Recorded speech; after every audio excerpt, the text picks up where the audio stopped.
Okay, I got sound. Yes. Yes, it came back on. Okay.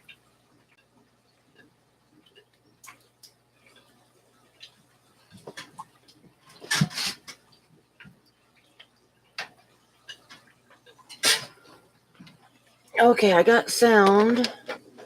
But where is my chat is not showing up. And I got a feeling that I'm probably not by myself. So let's see if I can get the chat up. Ah, there we go. Got chat again. Got sound. Yay. I don't know what I did, but it started up again. So, hi, Pet Sonic. Hi, Frank. Hi, buddy. Hi, Nalen's Fish Tanks. Yes, I have audio. Yay. I'll just wait a few minutes for everybody to find me again. Are you excited, buddy? We have sound. You want a cookie? Hi, Magic Mom. Hey, hi, Candy. I got sound. Hi, Frank. Sorry about that, everybody. I have no idea why it did that. It just didn't want to work for a minute. I guess I should have tested it, but I don't know. So, Buddy says, welcome to the chat, Nayland. This is Buddy. Buddy the noisy dog.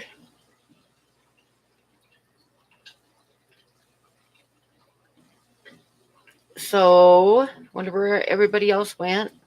Hopefully people will find me here.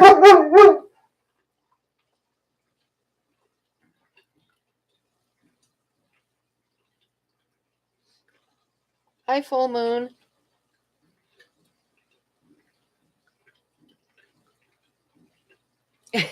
Buddy. He's not sure what's going on, but he knows he usually gets cookies when I do this. Oh, good. Thank you, Candy. Thank you. Thank you.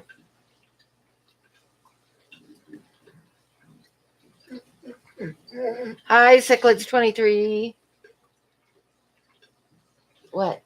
Do you want a cookie? Huh? You're shedding like a son of a gun, buddy. Okay, one more. Sit down. Sit. So what's everybody up to tonight? Yes, he's a sassy dog. He talks a lot. That's his thing. He likes to talk.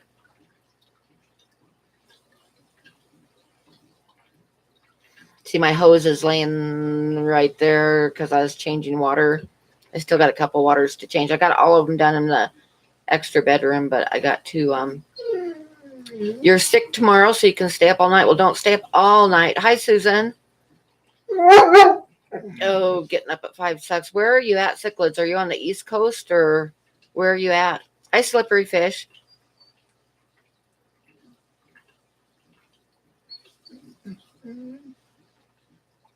California. Ah, okay. So you got an hour on us anyway, so it's only like 9:13 there. Buddy, hush. Okay, last cookie. Lay down. Down.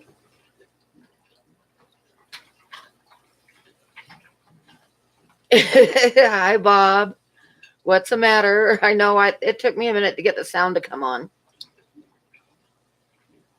These old bones need more sleep. Yeah, I know that feeling, but I work 3 to 11, so I usually don't go to bed till like 2 or 3 in the morning, and then I'll get up about 10:30. Yeah, staying up all night would be crazy.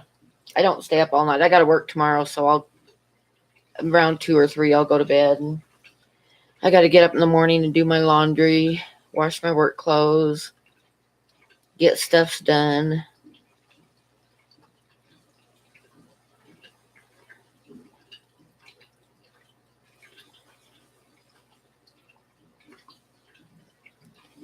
How cold is it here? Here it's about 20.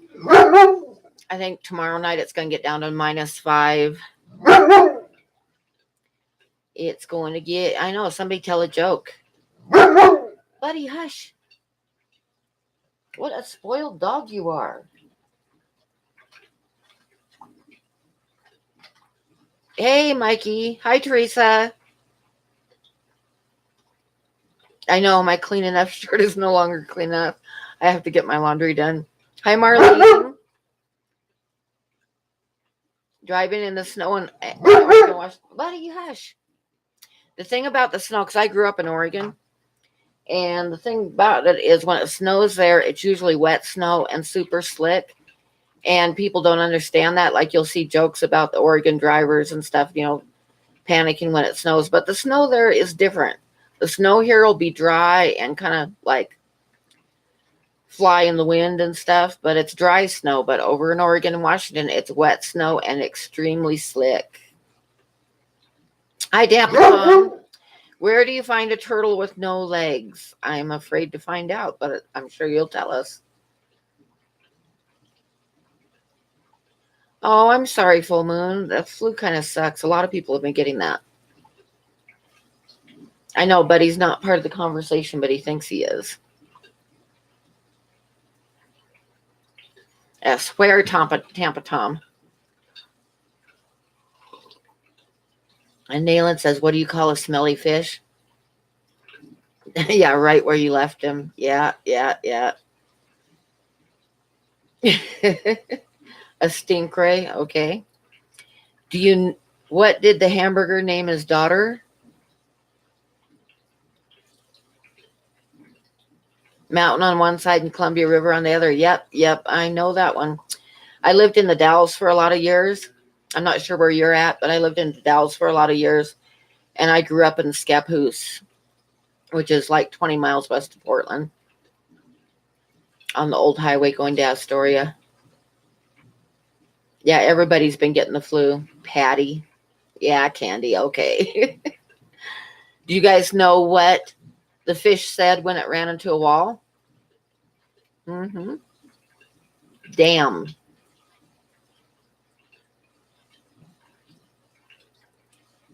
Okay, 2 goldfish were sitting in a tank. One looks at the other and says, I have no idea how to drive this thing. Yep.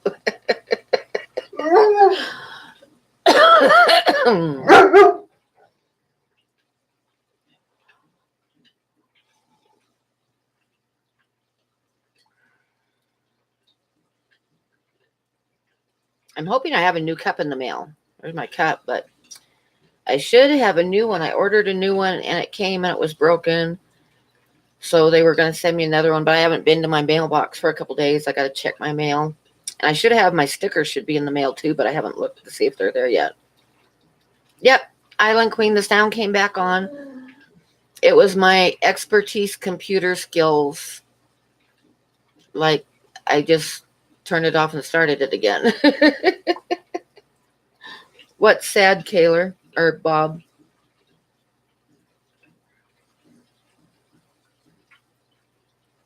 Okay, Bob, what's sad? My stream is sad?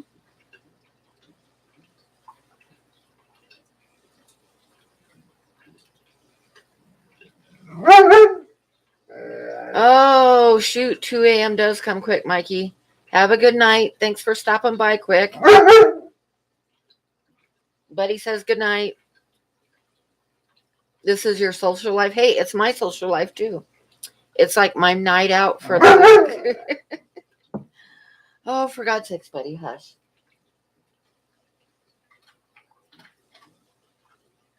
We are all sad. Yep, Candy.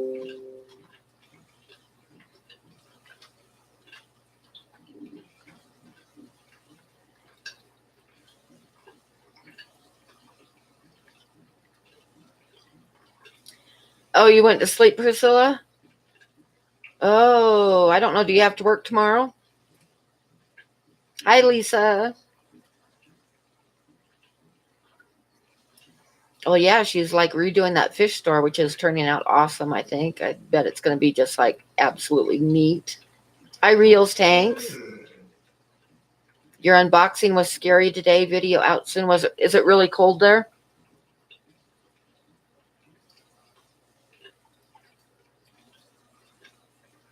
I don't know. I might have iron poor blood, but I don't know if coffee's got iron in it or not, because I'm sure my blood is like 90% coffee.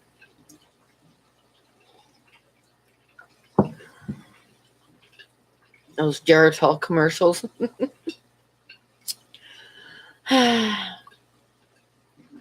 It's like in the 50s, huh? Well, then how come your unboxing was scary then?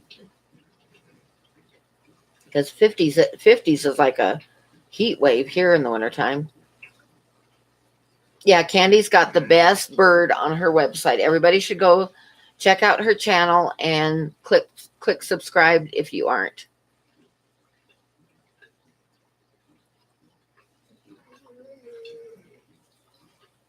I'll have to do that full moon. Huh. Oh, Teresa. Oh.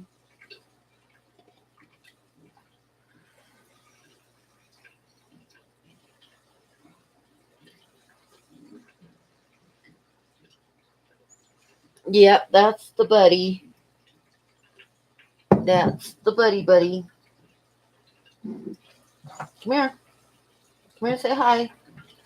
Can you say hi to people? Hmm? Can you say hi? You can say hi, huh? Say hi. Can you say hi? Okay. Have a cookie and hush. Okay, Bob just made me spit out my water. I got to see what he said.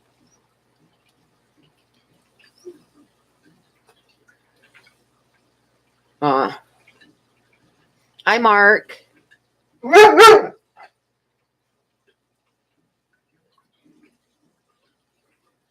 Oh my gosh, no, Discus. Don't drink these water. Oh no. Yeah, that is scary. Down. Lay down. The heat pack didn't work. Oh my gosh, with Discus, that's not good. I hope they came out okay. Oh, he wants to watch a few more of your videos before he's like subs you. Yeah. They're all good. They're all good, Bob. Just take my word for it and hit that subscribe button. They're okay. Good.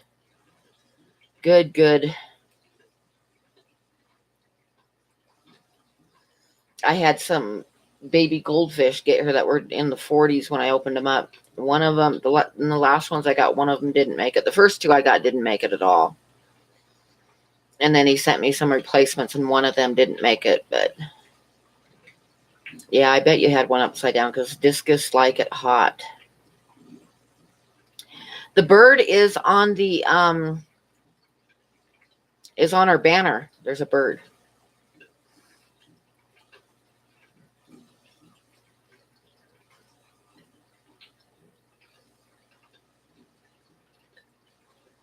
You got snow on the island.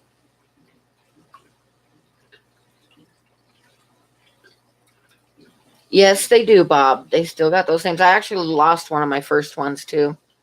I'm not sure what it got. I tried to treat it, but it died.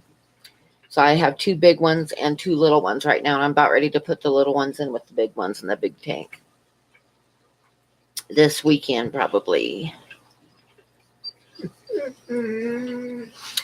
Hi, Aquafunk. Hi.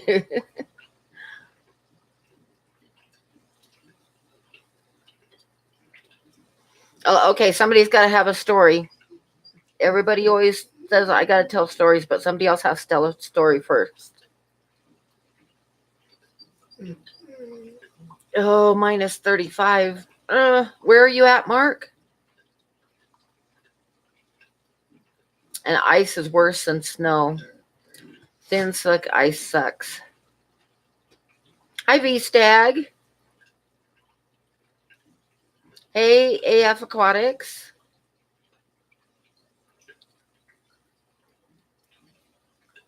It's only been a few days of snow and you're sick of it. Hey, welcome to my world, Island Queen.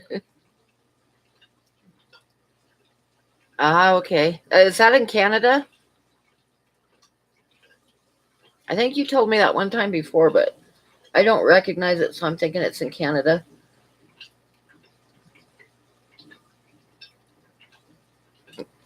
You hate snow? I kind of do by the end of winter. Our last snow is usually the last week of May. We'll get a really bad snowstorm, and then that's usually it for the year. And you live in Canada too, Island Queen? So is that in Western Canada or Eastern Canada, Mark?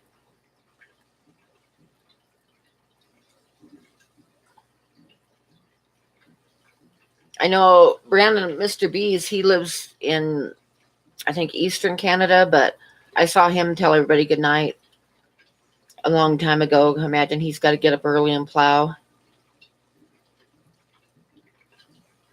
Central Canada, okay. So I was like way off either side.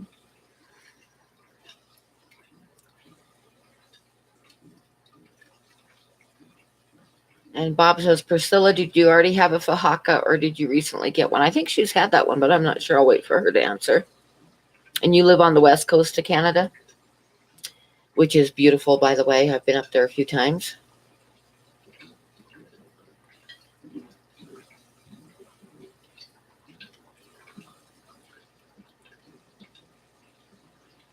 Okay, somebody's got to have a funny story or something because I don't just think of them. They got to come to me when someone brings up a subject and then I remember something. Yeah, about a year and a half. I don't have any stories tonight, Candy. I can't think of any. Somebody's got to bring up a subject.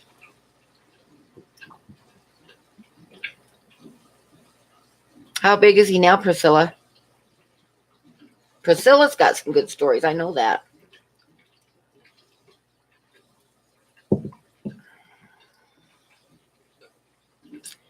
Yeah, you got to throw subjects at me.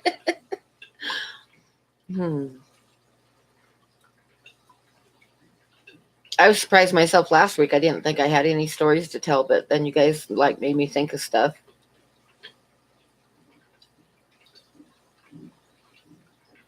Oh yeah, the block heaters.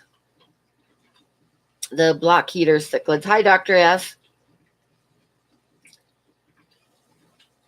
I haven't worked on anything this week. This weekend I'm going to try to finish the bear that I've been working on.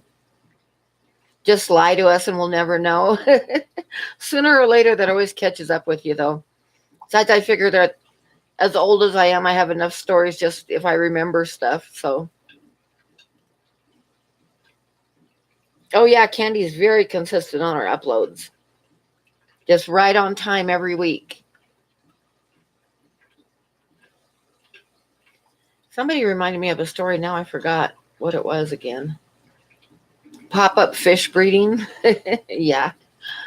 There was one comment reminding me of something, but I don't remember what it was. Oh, the block heaters. That's just a little story. I'm not going to worry about that. Yeah, she has a pattern. Too lazy to walk to the fridge and get a beer. And yeah, Candy's editing skills are right on. Hi, Uno. Hi, Karen.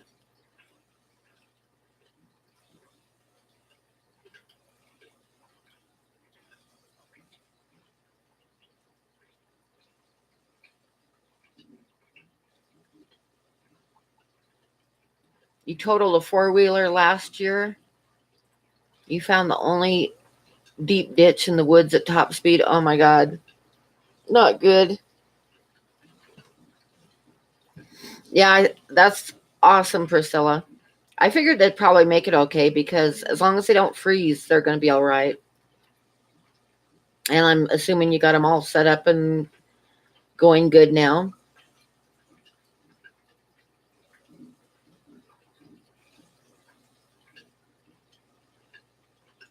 29 watching, 9 likes. You get 20 with the program, okay? Drop a like, please. Bob's cracking the whip, yep. Oh, was it that long? 2 weeks? Holy cow. Well, like I say, as long as they don't freeze and as long as their food lasted them, they should have been good. Real's got a pair of koi angels that just laid eggs. That's awesome. And Bob's micro wormers are doing good. Did yours get going, Candy? Yeah, the buddy. He always wondered what in the heck who I'm talking to. Oh, buddy.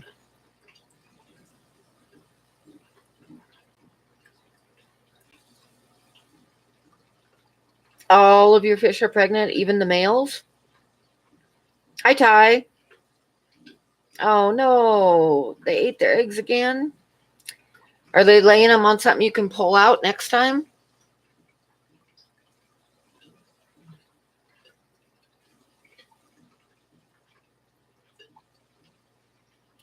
I thought of one story, you guys, if you guys want to hear a story. Oh, you have a German Shepherd too? Cool. Buddy is, he's either 10 or 11. I'd have to think about it. I think he's 10. Yeah, and male seahorses carry the babies instead of the females. You've been trying for a while on a cone, huh?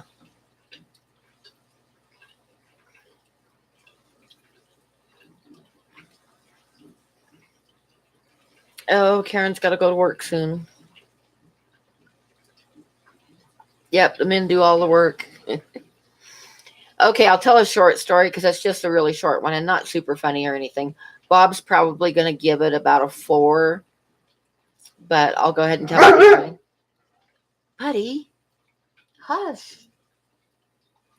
It reminded me of it when you're talking about wrecking cars. A pug terrier is pretty close to a shepherd. And your chihuahua. Oh no, you deleted it.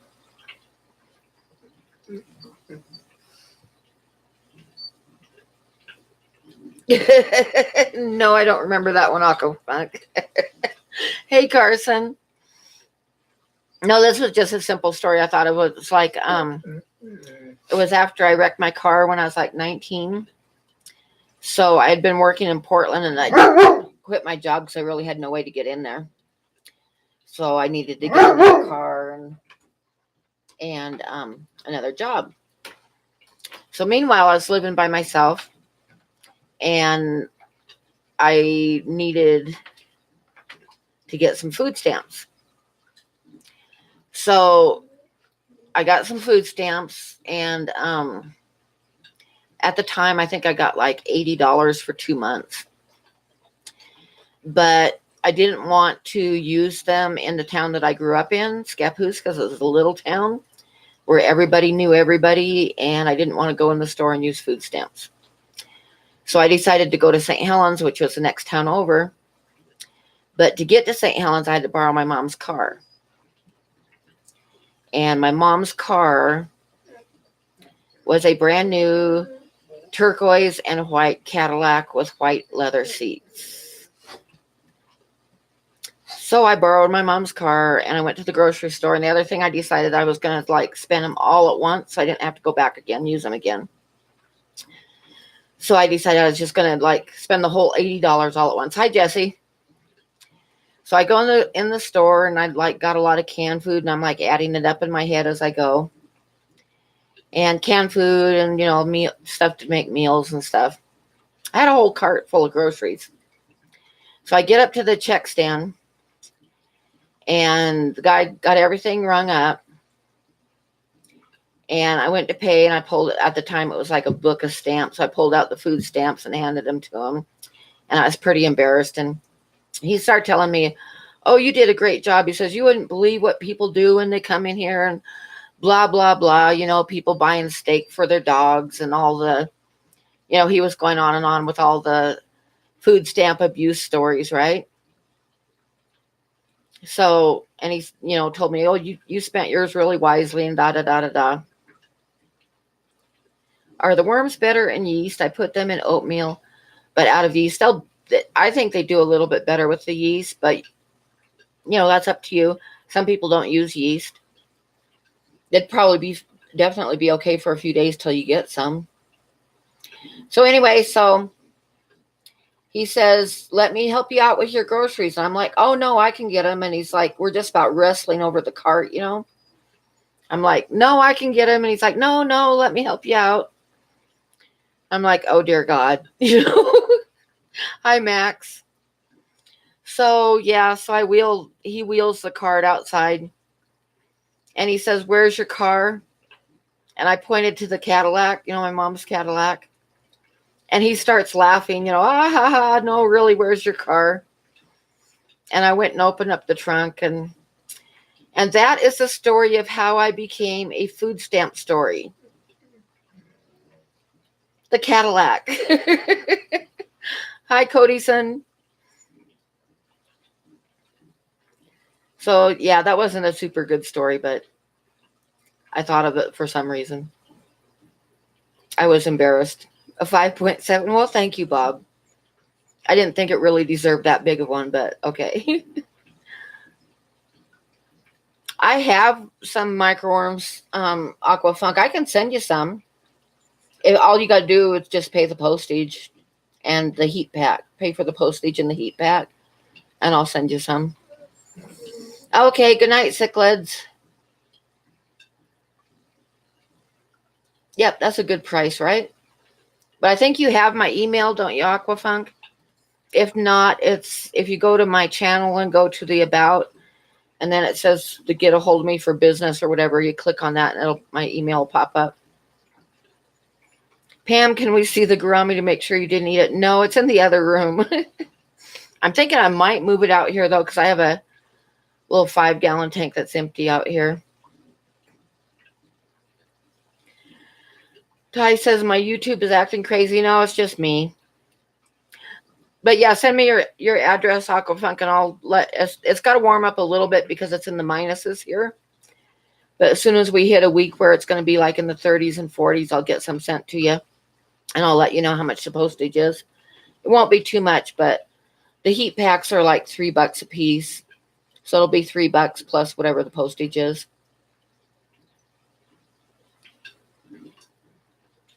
How are the rice fish? I know I need to put. Actually, I'm going to have a cigarette, and I'll put the. Yeah, it's because says my cat was trying to open the door. My other cat's outside, and he's been scratching at the door. So you need some rice fish in your life. Yes, yes. How many tanks do you currently keep? Let me think here. Hang on. I'm going to count. I got 1, 2, 3, 4, 5, 6, 7, 8, 9, 10, 11, 12, 13, 14. And then I got 15, 16, 17, 18, 19, 20, 21, 22, 23, 24, 25. I have 25 running right now. And I've got a 20-gallon sitting there empty that I'm going to get started pretty soon. So not a whole lot, but like I said, I got 25 with water in them right now.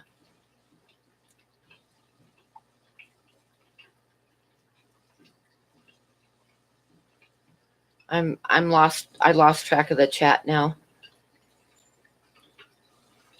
Carson wants to swap a puffer for something. And Nalen's suffering from tank withdrawal. Don't you have any tanks? Okay, Aquafunk. Thank you for stopping by. Have a good night. Take care of that baby.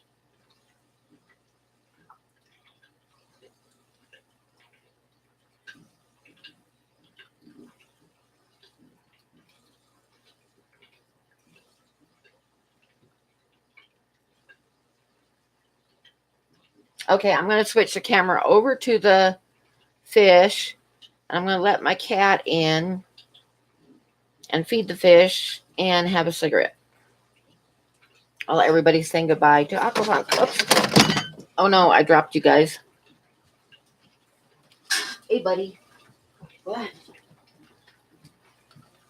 Okay, guys, I'll feed you. I'll let the cat in. Come on, Mario. Kitty, kitty, kitty, kitty. Kitty, kitty. Are you there? Come on. Kitty, kitty, kitty. I'm not going to stand here and hold the door open forever. Kitty, kitty, kitty. Kitty, kitty, kitty. Oh, you're there already. Okay, fine.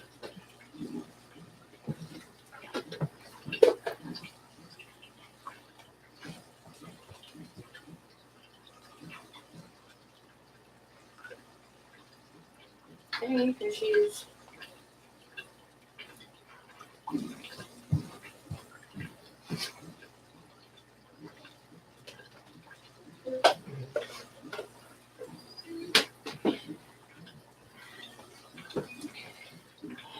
Okay, now I feel like a total dumbass.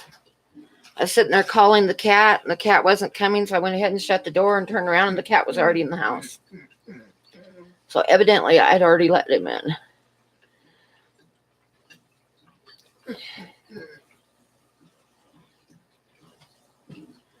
Priscilla's sitting on my laptop. I think it's burning my ass.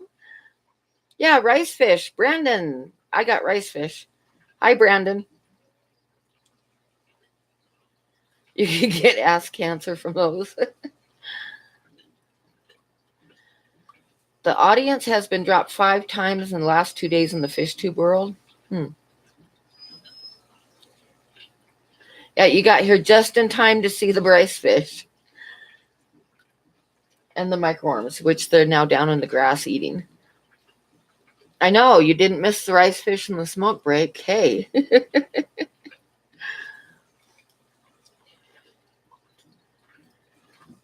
I don't know. I thought it was the cat scratching at the door, but evidently I already... Candy, yeah, I did watch his video. I saw he had rice fish.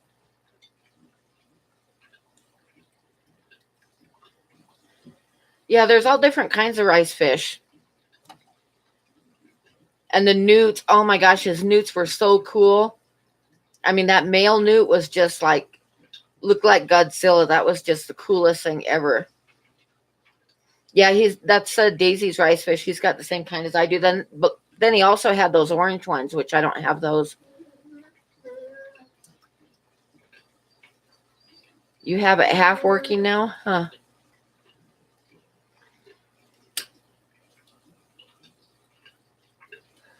Yeah, those newts are really cool. Hi, Rob. How are you? Yeah, those newts are awesome. Yeah, you got a lot of stuff's illegal in Australia, Max. It's like Hawaii. A lot of stuff's illegal in Hawaii, too. Nudes? Newts, Priscilla, newts.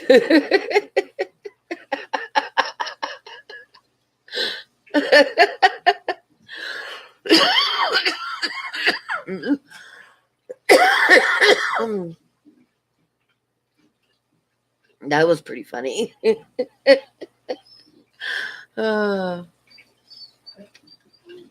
I know, I gotta quit laughing so hard. When I see newts, I always think of the scene with the witch in Monty Python and the Holy Grail, where the guy says, "She turned me into a newt." He says, "Well, I got better."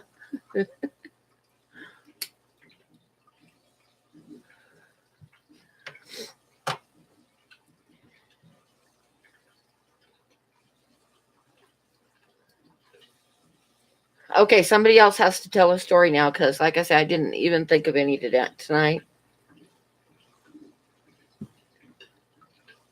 Last week, I told too many stories.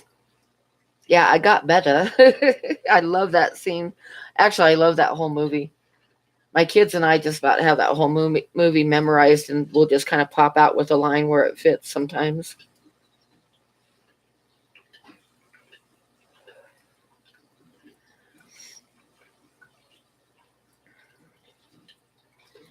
So does anybody else got new fish?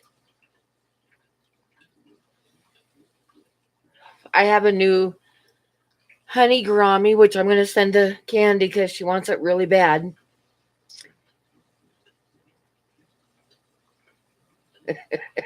Nude fish. Yeah, me too, Jesse. It's like I know so many quotes from that movie. Another one of my favorites that I'll say once in a while is, I can handle a little peril. Please, can I have a little peril? Oh, Teresa, your daughter got new fish. What kind? And Nalen's expecting some new fish. And Max got a new angel fish. Hi, Chattanooga Ed. Candy. Candy doesn't want the gourami.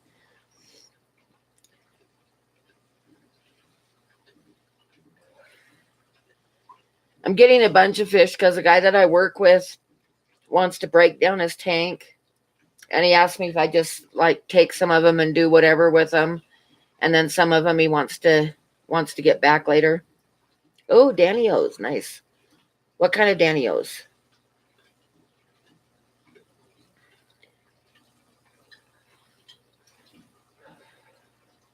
Anyway, so he's been bringing me fish to work. And so far he's brought me some of the Endlers that I gave him. He brought them back, so I got them in a quarantine tank. Ooh, long-finned leopard Danny-O's. I've been looking at those. Those are pretty. That is just dwarf Sagittaria.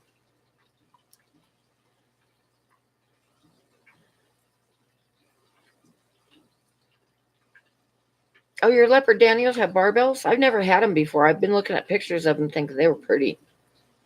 That's cool. But anyway, yeah, so he brought me back the Endlers, and I had given him a pair of rice fish, and one of them died, so he brought that one back. So it's in quarantine. And I got like 5 great big mystery snails I'm going to send Candy, and the gourami, and a male betta that's kind of chewed up because he had 2 male bettas in the tank together.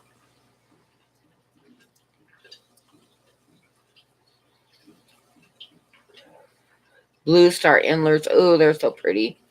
That's if I was going to get more Endlers, that's what kind I'd get. The blue star ones are so pretty.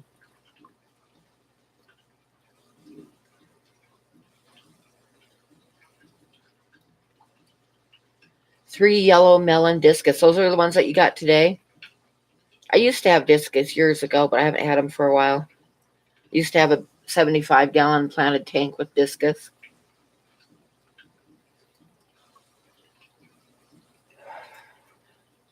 I had one of them, what do they call it, a Marlboro discus that I really loved. And then I had some just blue pigeons. And I think I had 2 blue diamonds, I think.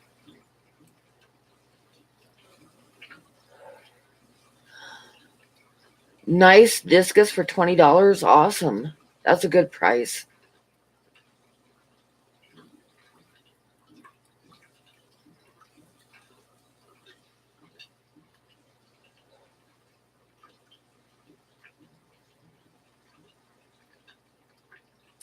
Hi, JC.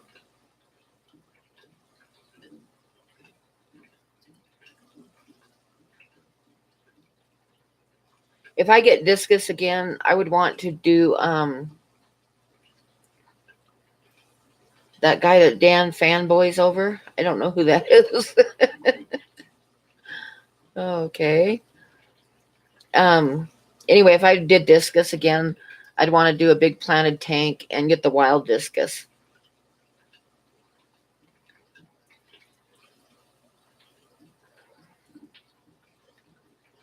But I don't really have room for a huge tank, so I probably won't do them again. Yeah, wild discus are really pretty. I loved my discus when I had them. I had them for about 3 years. I had a planted tank. Hi, Soggy Pets. You got 9 monster fish last week, aka least killifish. Okay.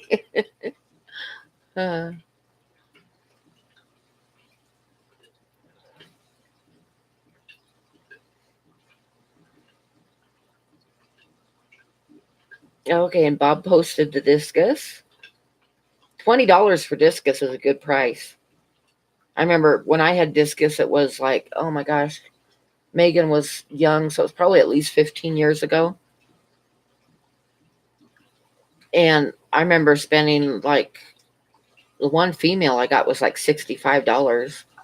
So $20 now is really good.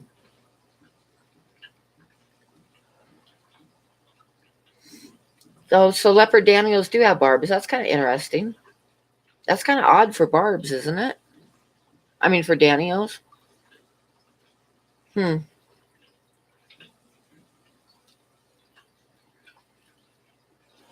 You paid 18 for yours. You got 3 but lost 2. Oh, that sucks.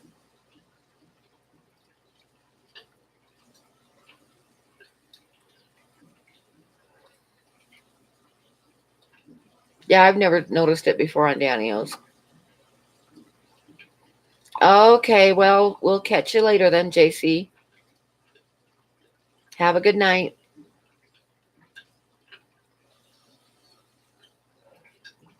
Oh, your zebra Daniels do too? Huh.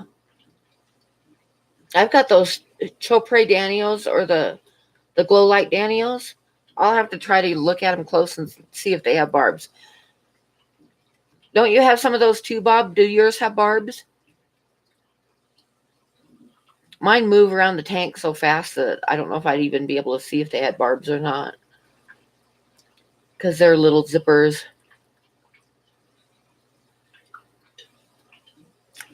My Daniels will do a little bit of feeding off the bottom, but oh, they do, huh? Mine probably do then too. I just never noticed. I'll have to look at them. Yeah, they require a lot of water changes, Candy. Zebra Daniels act like they drink. I think that's Daniel. I think that's all Daniels. That's I don't. Yeah, Bob. Never mind. Oh no. Uh,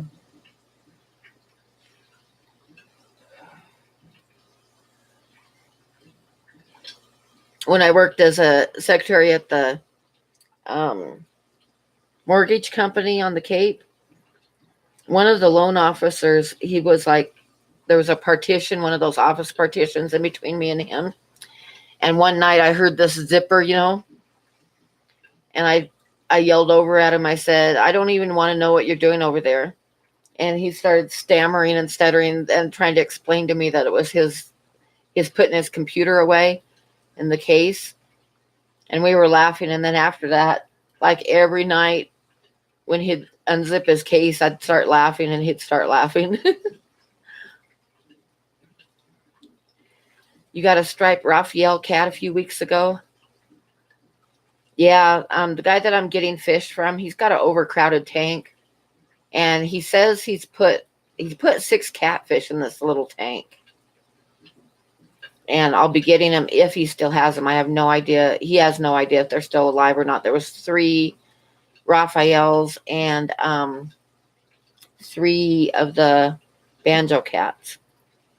So if I get those, I know that they get big, and I'm not going to try to keep them. I'm probably going to send them. Oh, Mikey says he'd take them, so I'll probably send them to Mikey. Or David says he'd take them too. So if they're even still alive, I'll decide who to send them to. But I'm not even going to try to keep them because I don't have that big of tanks.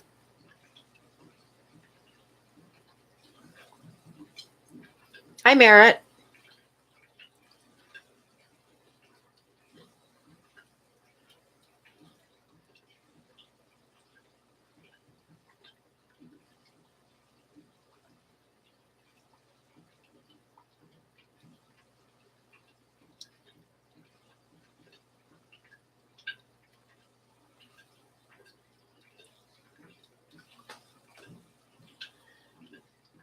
Do you want a honey gourami, Bob?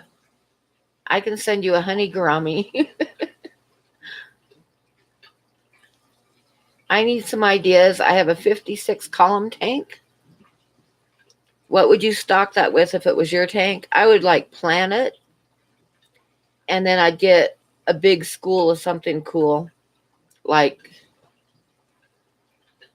even like um like, what was it that Corey was showing the other day? Purple neons. Those looked really awesome. That would be an awesome big school of fish in a planted tank like that. Bob would rather have rice fish all day long. You don't want a honey gourami? I need to find a home for this honey gourami that was given to me. And then there's 3 Serpia tetras that are like long fins. They're actually really pretty. But I got to doctor them up because one of them's not doing that good. And then there's, what else did he give me? 5 great big huge mystery snails, but I'm going to send them to Candy. And then he's supposed to be bringing, he's going to see if he can get, if he even has the catfish, he's going to try to get them to me Sunday, I think. And then I also think he's got, because I sold him like, I think a dozen Ember tetras, so I think I'll be getting those back. I know that poor gourami. He just wants some love. Nobody wants the honey gourami. And then there's this really nice male betta that's got super short fins because he had 2 male bettas in the tank at one time.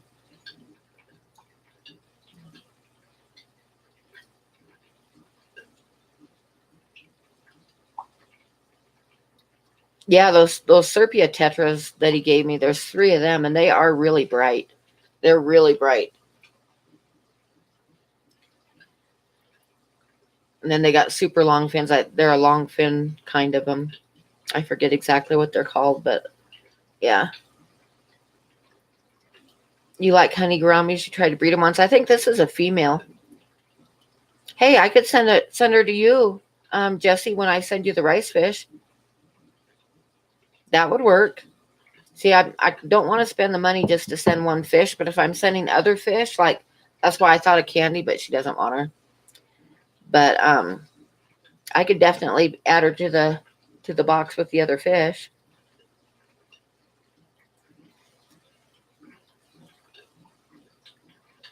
Okay. I'll get her. She's in quarantine right now, but when I do the other rice, when I get you the rice fish, I'll throw in that honey gourami. I've just never liked gouramis. I don't know why. They're just not my thing. I think because years ago, like 50 years ago, when I had my very first community tank, I had a gourami in it, and it picked on everybody. And I've just never really liked gouramis since then.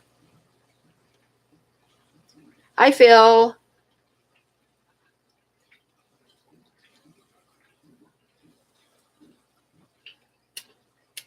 Yeah, I can't be sending stuff to Australia, that's for sure.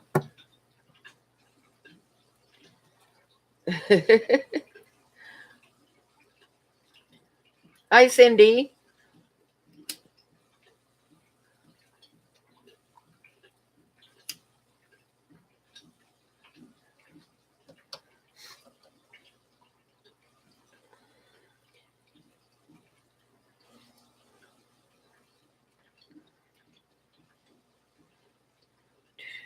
And then I did a really dumb thing last night.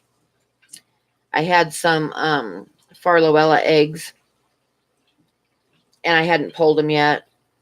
And I looked at them last night, and I was like, I'd better get these guys in a box. But I was so tired.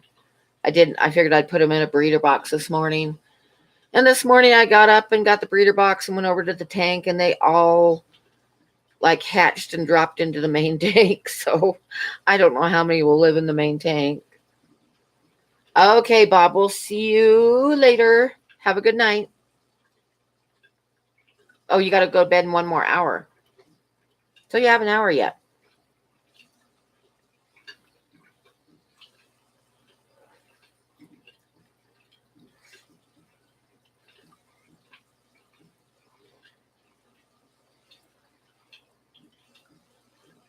Yeah, the red-tailed sharks can be mean too, Ty. I totally understand that too. My daughter got one of them in her tank, and it was a vicious little shit. Yeah, I had you out the door. Yeah, how are your Farloellos doing that I sent you, Bob? And how are the drape fin barbs? I'm hoping that they're doing. Oh, they're good. Good. How are the drape fin barbs doing? Did you try putting something in with them? Because, like I say, mine were really super shy, like super, super shy. And then I put some Ember Tetras in with them, and now they're like all over the tank all the time. I could try to suck them up with a turkey baster, but I don't know where they're at. But they have a tendency to get on the front glass. So I'm kind of watching for them. And as I see them on the front glass, I'll get them out and put them in a breeder box. If I see them. But like I say, there was about 20 of them, and I didn't get them in time, and they all dropped back into the main tank.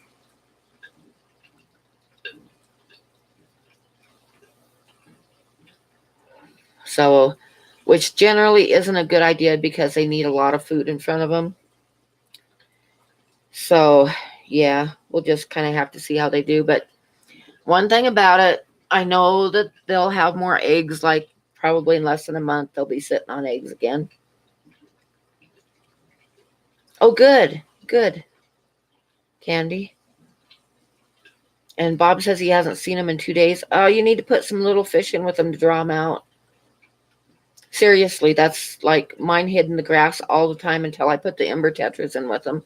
And now they're out and fighting or displaying at each other. And they're just out all the time now that they've got the other fish in with them. Yeah, they do. They need a lot of food.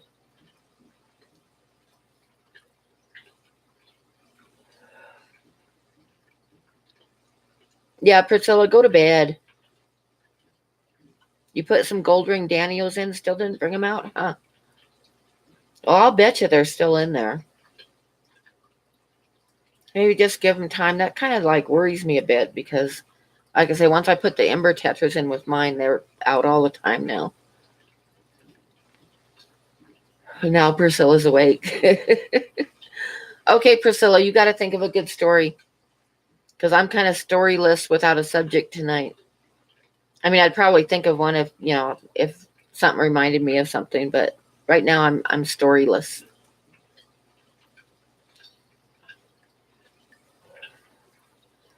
So Priscilla, it's your turn. You got to think of a story. Oh wow, it killed a bumblebee goby. That sucks. That was the red-tailed shark. Last night after you left, you started dreaming you were still in the stream.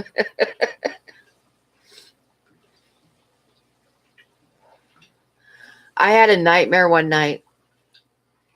I usually don't remember them, but I woke up and I was like tossing and turning, but you guys would laugh.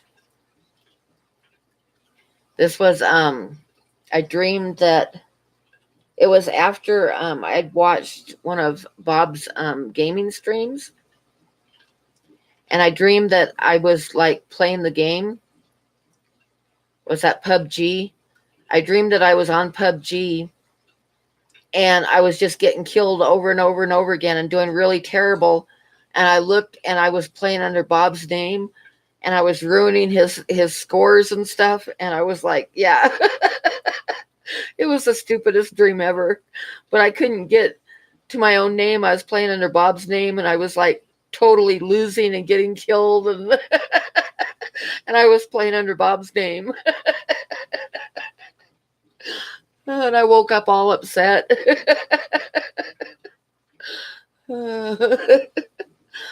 It was a pretty stupid dream, but it upset me. I don't know how I was stressed. I just know I was losing and getting killed because I don't know how to play.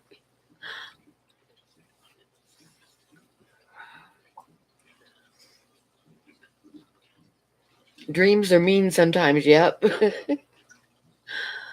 I don't know, Candy. I don't remember that part of it. I just know I was getting killed.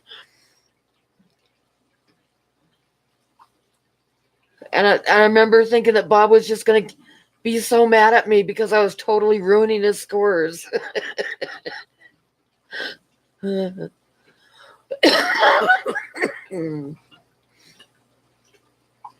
Yep, no shoes.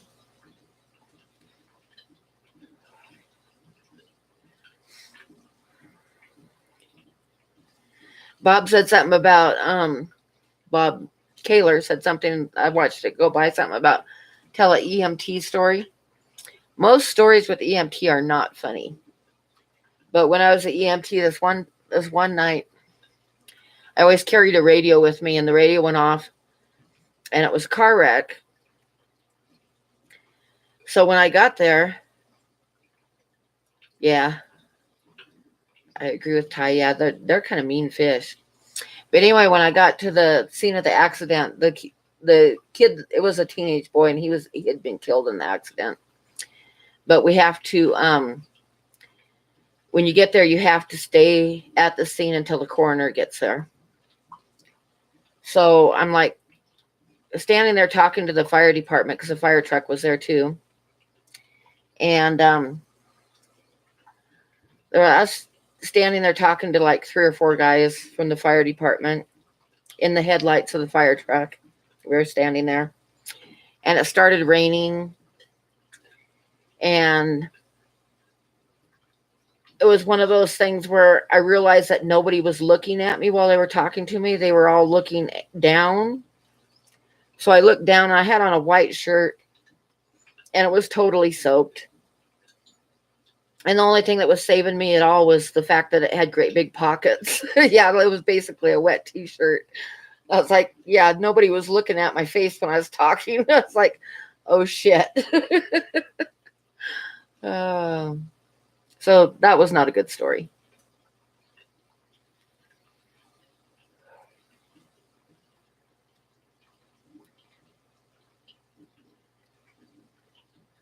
Yeah. Yeah, most of my EMT stories were not good, would not be good, but I remember one night it was Halloween night, and we were having a Halloween party at the fire station. Tassels. Yeah, I was dressed for the wrong job. Oh, anyway, we were having a Halloween party at the fire station, and everybody was dressed up in costume, and the alarm went off because we had a call, and there was a car wreck. So we get out to the scene, and we're all still dressed in Halloween outfits, right? You don't want to know, Joel. So we're all dressed like in costumes for Halloween, and we got the guy strapped onto like a stretcher, and I'm watching chat. Anyways, then the ambulance driver gets out of the ambulance and comes over to help us. And the guy's eyes were huge, and suddenly dawned on me the ambulance driver was dressed as the Grim Reaper. So this poor guy was in a car wreck, and the Grim Reaper came to help hold the stretcher and get him loaded up in the ambulance. Oh, poor guy.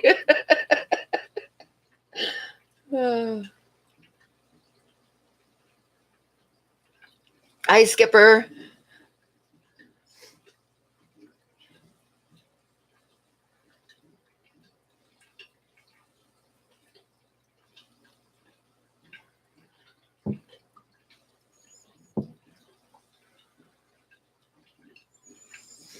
Okay, so I'm going to have one more cigarette and then put the camera back for a while.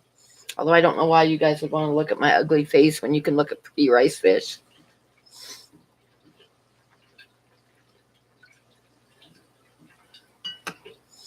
And I finished my coffee, so I think I'll get up and go get myself another coffee here, and then I'll move the camera. Those look like different rice fish. Nope, those are the same rice fish. Yep, I rented some new ones.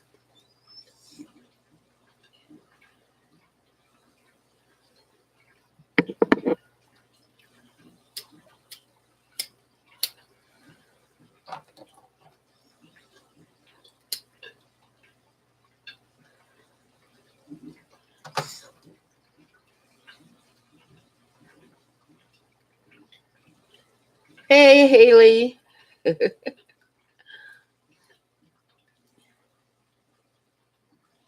From Cathode Oh, okay.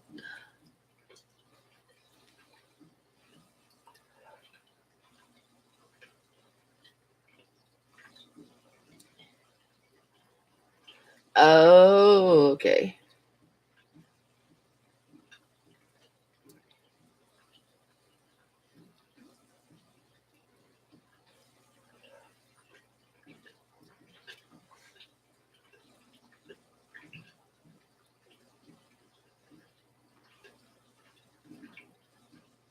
Oh, I lost my baby seat when Megan was a baby. Um, her dad's car got stolen, and it had the baby seat in it. And the police found it about a week later. Of course, they didn't tell us until after they towed it, because that's what they do. I don't know if you guys have ever had a car stolen before, but they will find it. They won't call you. They'll get it towed. And by the time they call you, you already owe a couple $100 to the towing company for storage. And guess what? The police department gets a cut of it from the towing storage place, from the towing company. But anyway, they finally called and let us know it was there. And we went to pick it up, and I was like, there was two things I was worried about in the car. That was the car seat and a quilt that my oldest daughter had given me when Megan was born. And both things were gone. That was the only thing that they took. But the thing was, when I mentioned it and that how important it was to me, I could tell by the look on the towing guy's face that he had taken them. I mean, I know he took them. But, you know, what can you do?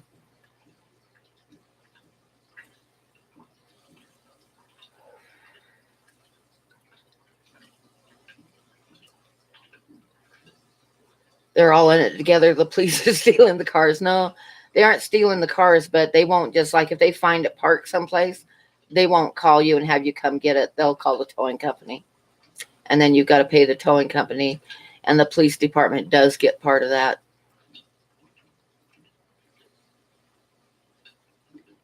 Yeah, if I knew how to do it, Ed, I would, but I'm not very computer savvy. I'm lucky tonight to get the sound going on the third time I tried.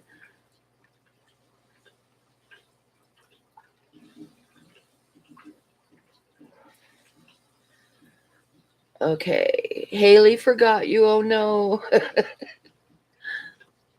Hi, Sharpies. Oh, I know Sharpie's going to have a story for us. Hi, not Nola Jane.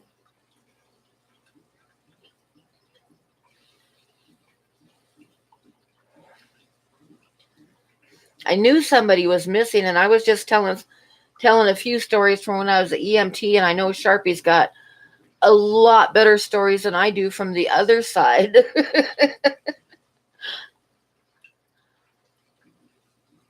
No, you didn't do anything. I was just, you're going to tell some stories tonight.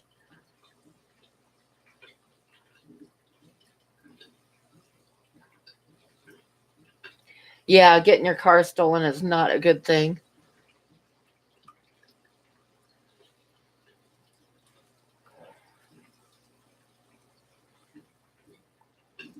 Oh, you guys already got your bar all planned out, huh? Oh, no, Priscilla. Oh, Smurf. That made me laugh. I like treated one of my tanks for ick in the kitchen, and now I have blue drops on the floor that will not come up. But oh well, it's my house. If I want blue drops on my floor, I can have blue drops on my floor. Oh no, Candy, that was mean. Priscilla's the right size for a Smurf. Caffeine and nicotine, I totally relate. Yeah, that methane blue, it gets on everything, I swear to God.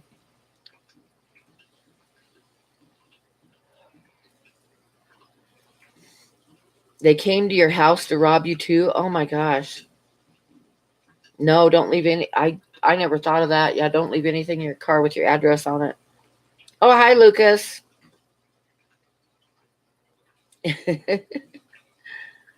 Yeah, like having turtles in your living room instead of a sofa. That's right. It's my house. If I want to have a 100-gallon tub for my turtles in place of a soda, then or a sofa, then that's the way it goes. Candy has a package coming. Yay. I wonder if it's snails for her puffers.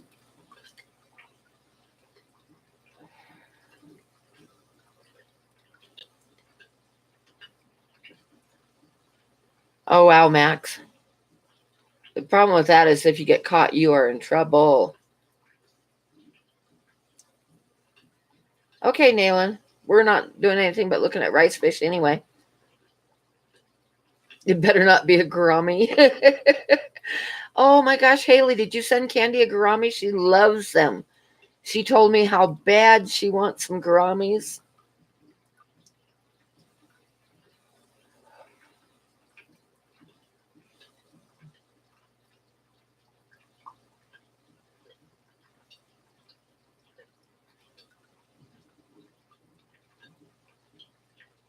Arutu, Candy. Sorry, Candy. I'm only trying to help Candy.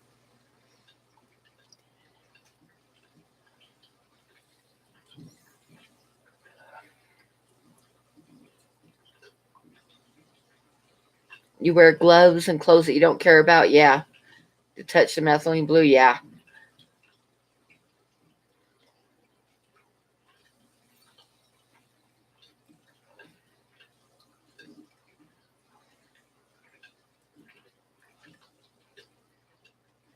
You got to watch oil paints too. I remember one time I went to the store and to the grocery store and I got my groceries and I got out of the car and looked in the mirror and I had a big blob of oil paint on my nose. And I'm sure everybody was wondering what the hell that was.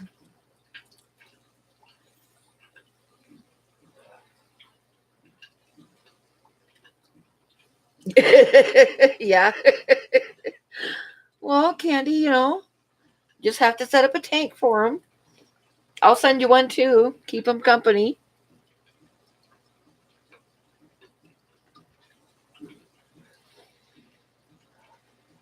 Okay, I just thought of a story about going to the grocery store. Do you guys want to hear a story about going to the grocery store? No?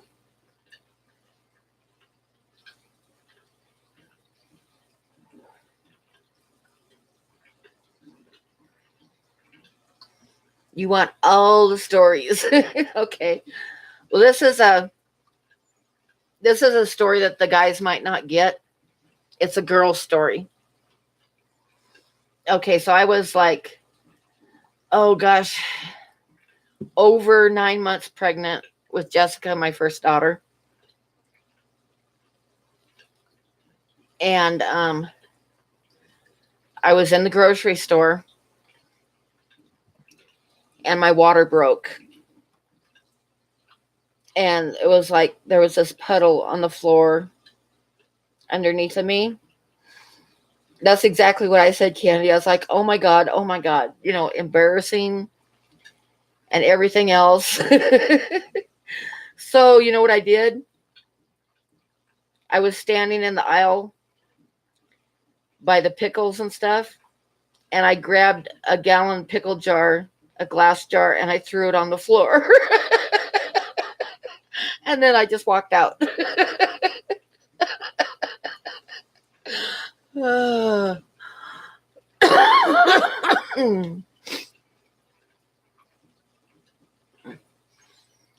Because that's embarrassing. uh, Pickle water, yep. I mean, what else are you supposed to do?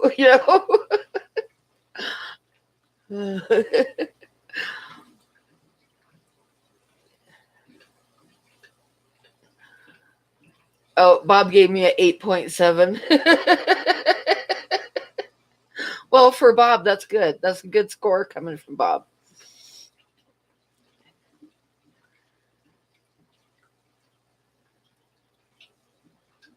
Awkward conversations with kids. Okay,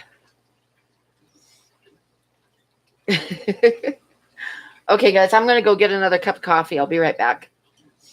I know. Well, that's the thing, Nola. Is like, which would you rather clean up? Water from somebody's water break or what you think is pickle water? Pickle water is a lot better.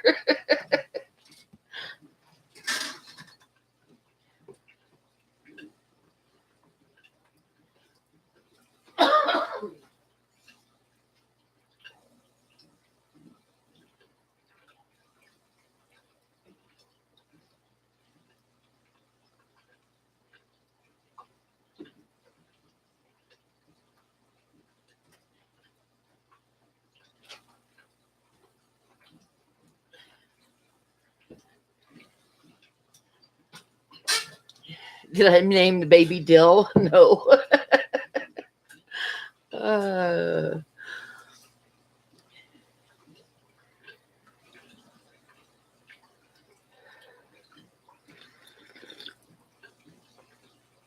I doubt if they ate a pickle off the floor, Mark.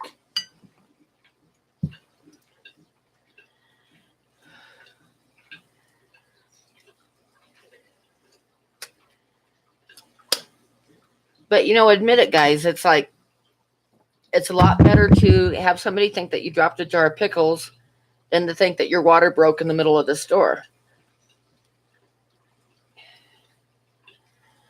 And the other thing that happens in the store,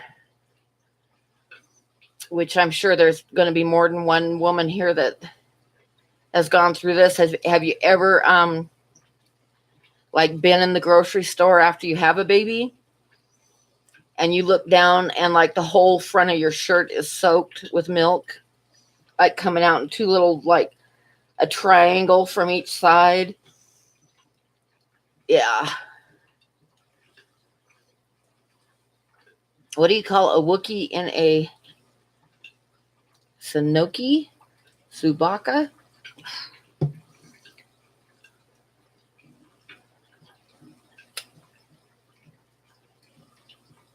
Yeah, Haley, that's embarrassing.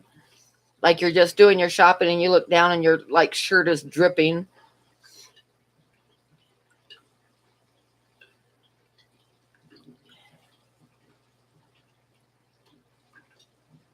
Two layers of black t-shirts, yeah. And I hate those damn I don't know if they're any better now, but when like 40, my oldest is 40 years old now. Dang. But when she was a baby, they came out with those nursing bras that you could unsnap, and pull it down.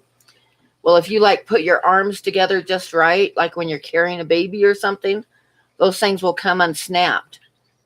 And as soon as they come unsnapped, your boobs thinks, "Oh my God, it's feeding time," and you got an instant like lake coming out of you.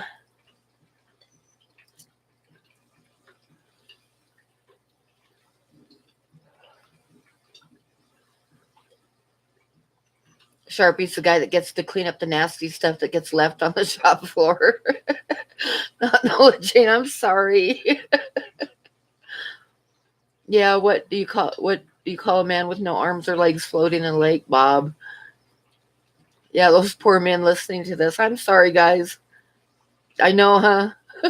Bob. Uh, how do we get on these subjects? I know it's not my fault, so somebody needs to change the subject.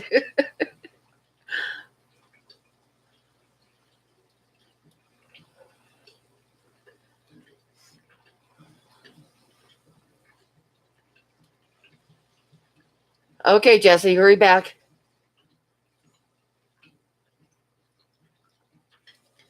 26 days of pumping. Nice. Oh no, I made Jesse sick. Yeah, I always made it to the hospital in time because every time they always say that every time you have a kid, it's easier and faster, and it never worked that way with me. It was always like about 18, 24 hours of hard labor.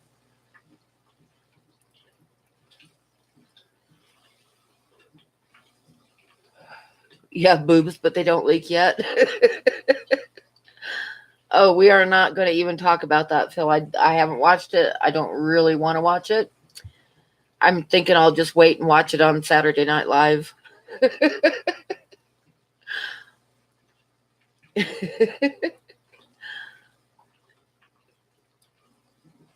Oh, that's not good. Not Nola Jane. That's gross.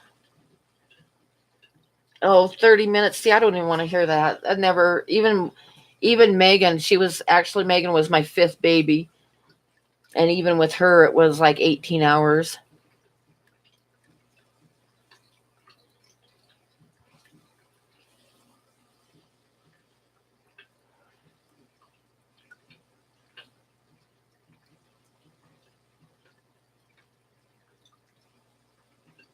Yeah, that's what I did too. 24 hours with nothing. Yep.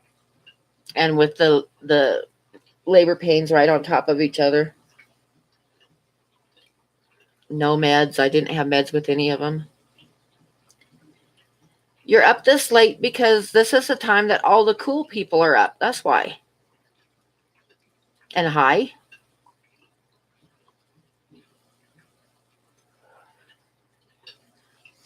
No, that might not be the best job right out of high school. Immensely happy you're a male. Yeah. Uh, yes, we are the cool people.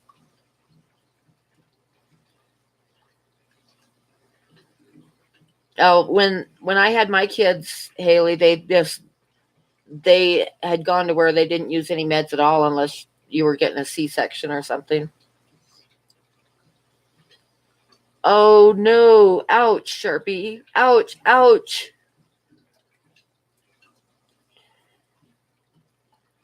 96 hours, shit. That's yeah. I thought I was bad with 24 hours with each one.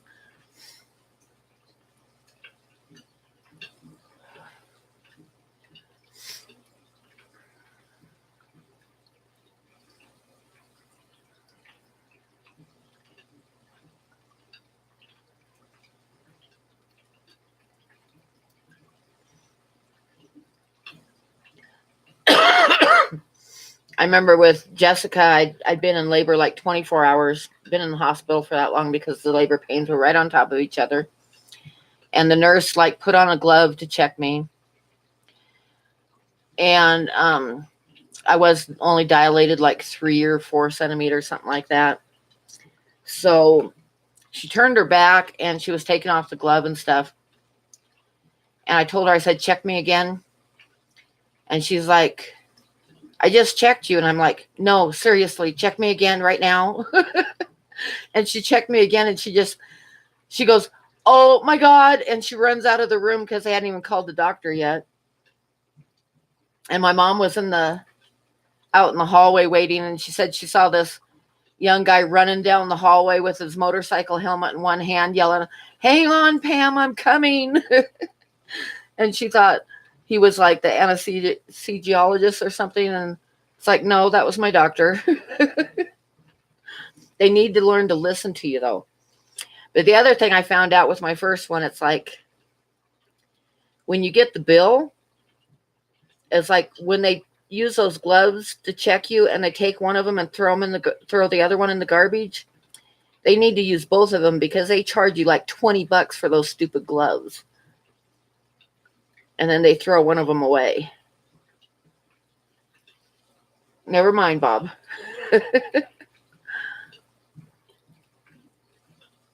Yeah, at least we can't get stuff caught in our fly. That's true.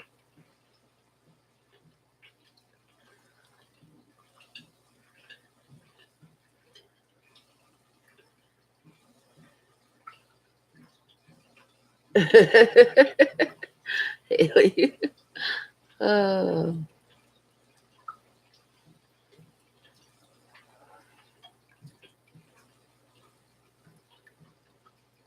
yeah, they kind of rip you off because those gloves are, they probably cost the hospital like 50 cents for a pair of them and they charge you out the rear for them. If I would have realized that, I wouldn't have had her check me so often.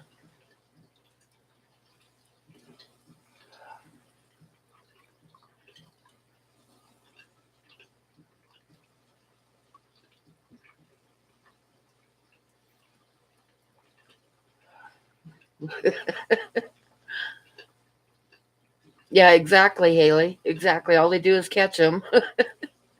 And by the time the doctor got there, because, like I say, it went fast once I got dilated. And by the time the doctor got there, her head was out. So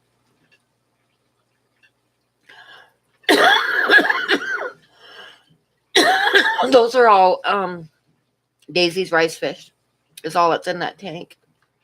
There's just Daisy's rice fish and shrimp and snails. Oh, hi, Bentley.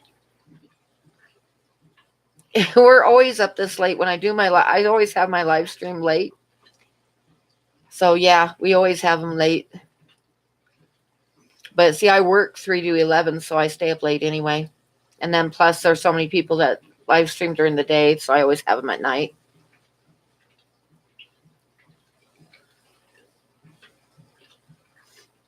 You can come do my editing for me. I've got 2 videos that I got to get edited and out right now. Oh, Priscilla, that sucks. That totally sucks.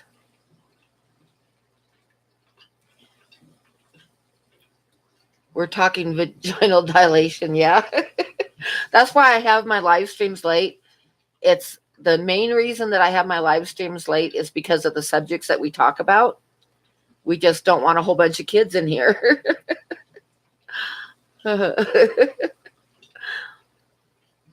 Insomnic support group, yep.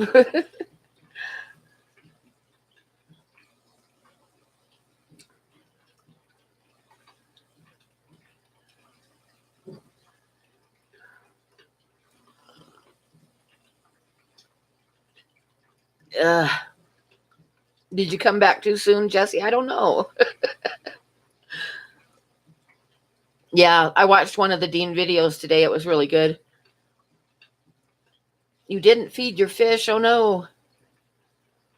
See, there's a reason that you're staying up. It's because you got to feed your fish. I feed mine after I get done too. I feed him in the morning and then before I go to bed, which is usually about 3 in the morning.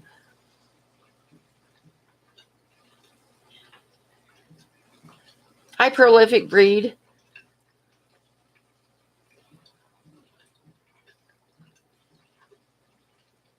You train the bear to feed the fish. That's right. Yeah. Yep.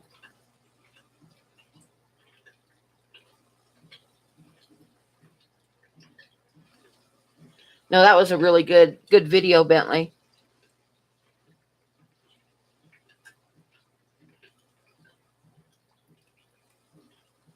No, Priscilla, don't get rid of any tanks.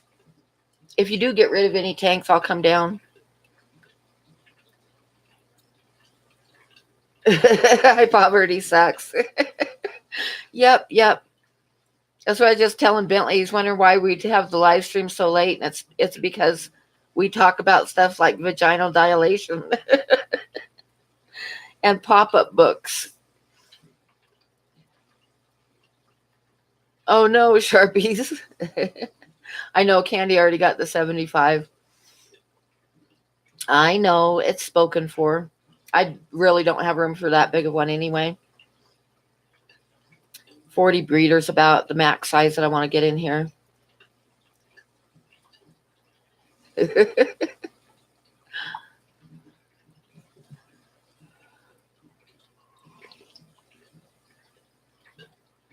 I don't know. It started off with we were talking about grocery stores, and then somehow we ended up with talking about vaginas. Yep, the dark side of fish tube. That's us. You know what, Reels? I'm going to use that on my next title. I got to remember that. Yep, pickles on the floor.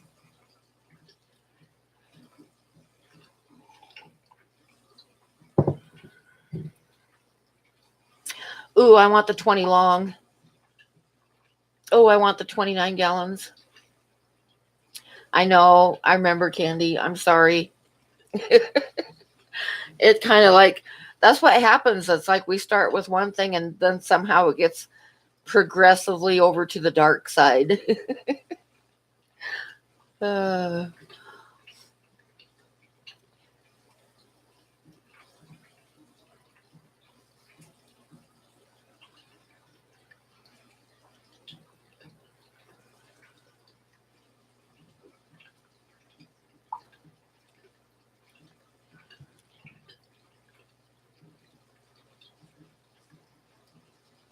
You need more room. I need more room and more tanks. I counted, somebody asked me earlier and I counted, and I have 25 going right now, but I need more. And I still have a rack sitting out on my porch that I have not put together yet. Once I get it up, I can move a lot of tanks onto it. You need another 40 breeder. Yep. That's what I want to get, 240 breeders on the next dollar per gallon sale. And then I want to fill up the top shelves of the rack with like 10s and 20s. 20 long would be really nice. I don't have any 20 longs right now, and they're one of my favorite tanks. Wish I had all the tanks I've given away over the years.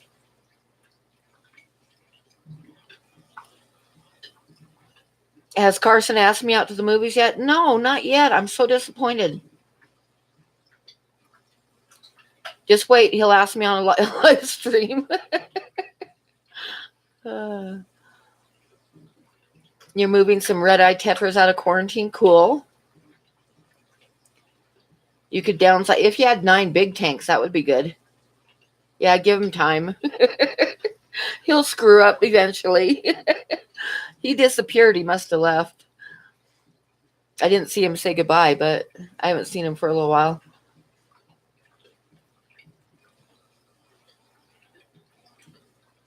Either that or he's lurking and turning red.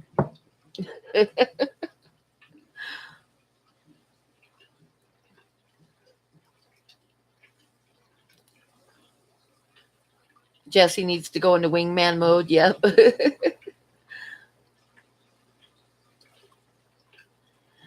Yeah, anything over 29 gallons is 50% off. But the thing is, with the 40 breeders, the last one I bought was $45 half price, right? But if you take the measurements of a 40 breeder and figure it out, a 40 breeder is actually 44.9 gallons. So basically, it's still $1 a gallon because it's bigger than 40 gallons. Hi, Slash.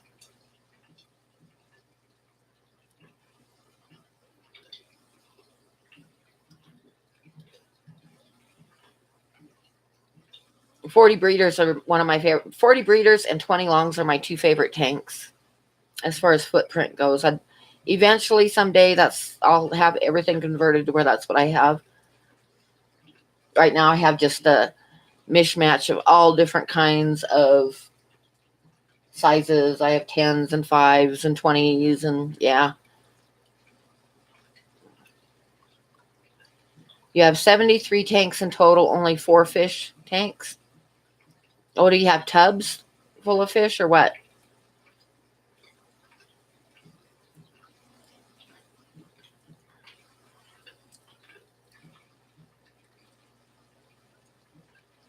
Yeah, no, measure 40 breeder. 40 breeder actually is 44.9 gallons. Okay, good night, Bentley. Thanks for stopping by. Yeah, I've got, what do I got? I have 2 29 talls, and then I have 2 20 talls. 3 20 talls.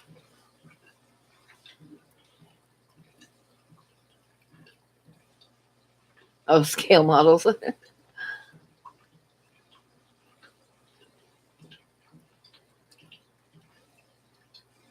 Oh, Slash Master. Okay. That's cool.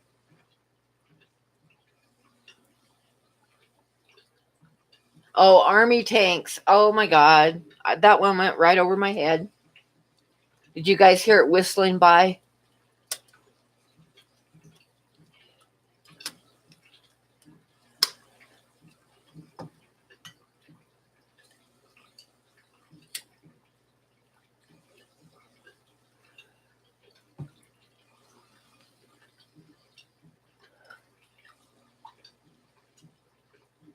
Oh, so you actually started a second channel then?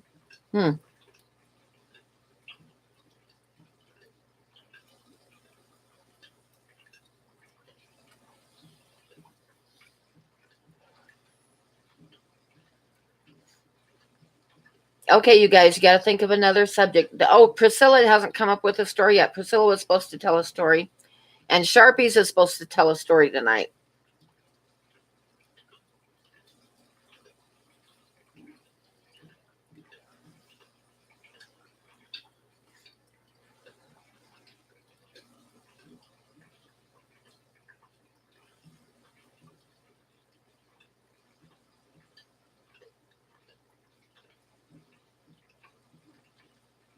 You like fish keeping? You haven't managed to injure yourself yet? That's a good thing.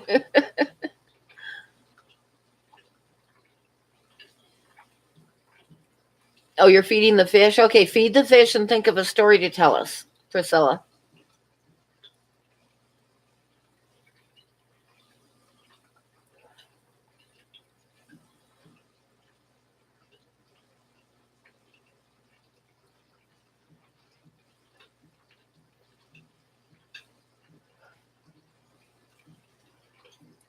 A drunk story or an injury story, whichever you want, Sharpie. How about a drunk injury story? That would work.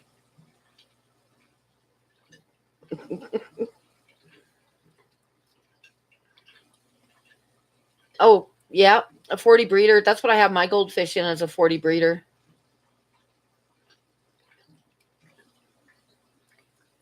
And actually, I'm going to end up with 4 of them in a 40 breeder when I put the 2 babies in there, which is a little bit crowded, but then not really, because of pearl scales, and pearl scales are really slow and derpy.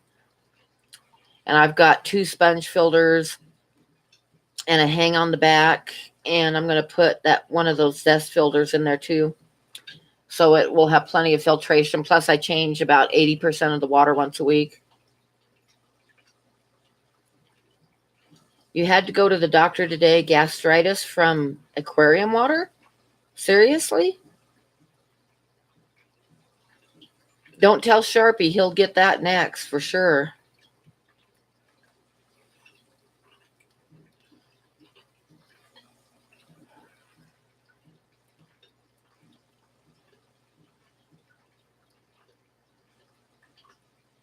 Oh, don't do that with a siphon hose. All you got to do with a siphon hose is dip it down into the water and raise it up, and it'll start draining, and then dip it back down real quick and the suction will start, and you can turn it over and start using it.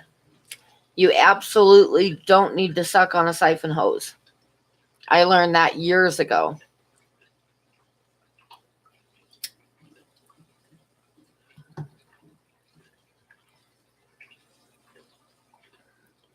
One time, whilst out and heavily drunk, I apparently jumped off a bridge fully dressed in January into a river.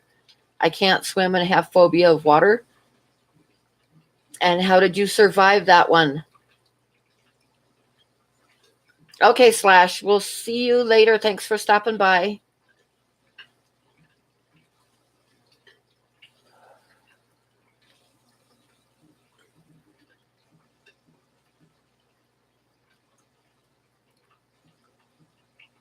How about a tank 48 inches long by 18 inches wide by 14.7 inches deep?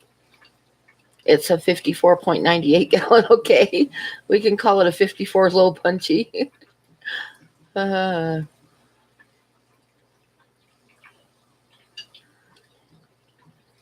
Bob, you're so nice.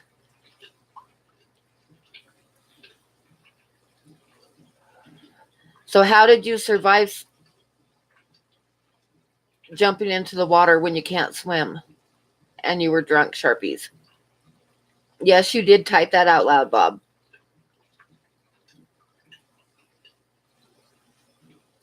I just use a regular siphon, not Nola Jane, but like I say, I start the siphon without sucking on it. Once you get the hang of it, it's real easy.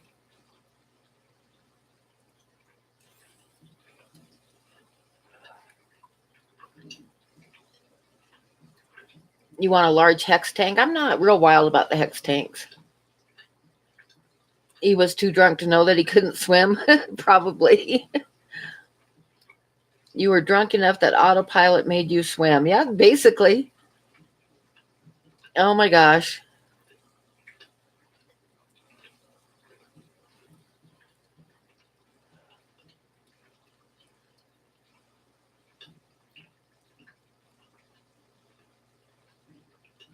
Oh no, seriously, Jesse?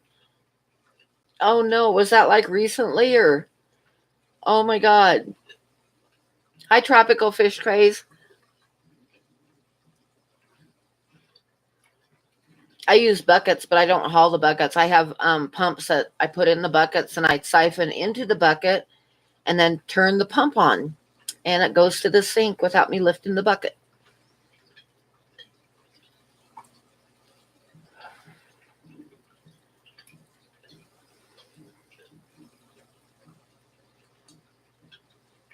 I remember my younger brother, he used to put stuff up his nose all the time. I remember he put some raisins up his nose one time, and then from the moisture inside of his nose, they swelled up. That was interesting. Yeah, I've got a small siphon with a pump that I use on my little tanks. And the tanks that sit down too close to the floor to get a siphon going really good, I've got a small siphon with a pump on it that I use.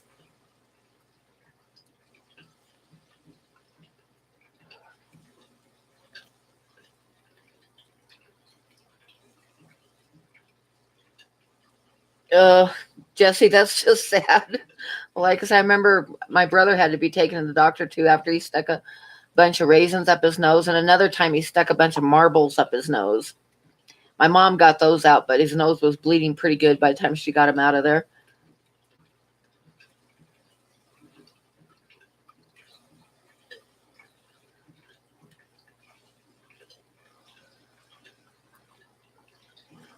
That's what I do. Not know, Jane. I siphon in the bucket into the sink, and then to refill, I fill up have the faucet running into a bucket in the sink with another pump in it that pumps it back into the fish tanks.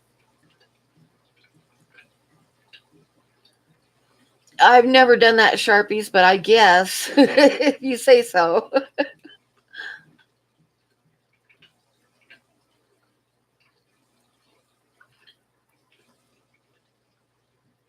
Today you set up your tank. What kind of tank did you get? What size?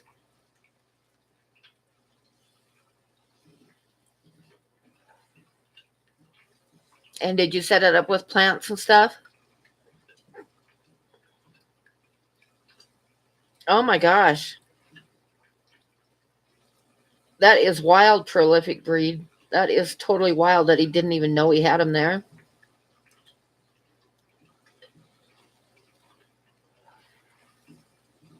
Bob, knock it off.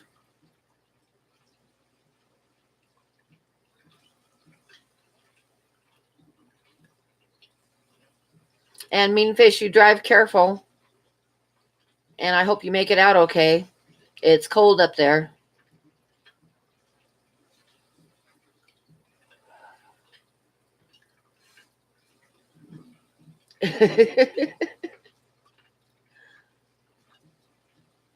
Coldest day tomorrow. Yeah, our coldest day this week is going to be Wednesday. Wednesday, it's supposed to be a high of 10 and a low of -5. Oh no, Sharpie, that's not good.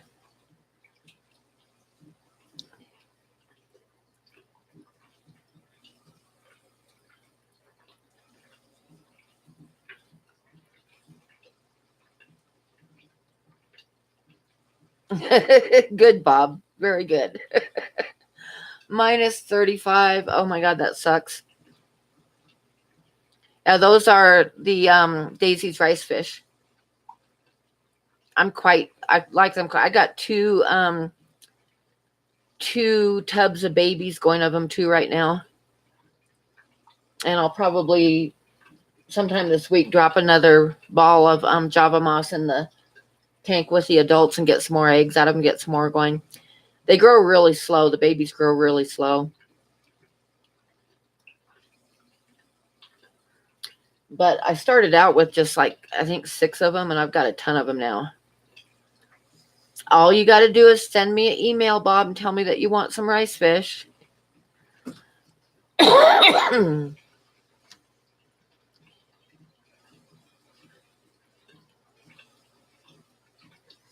Okay, poverty sucks.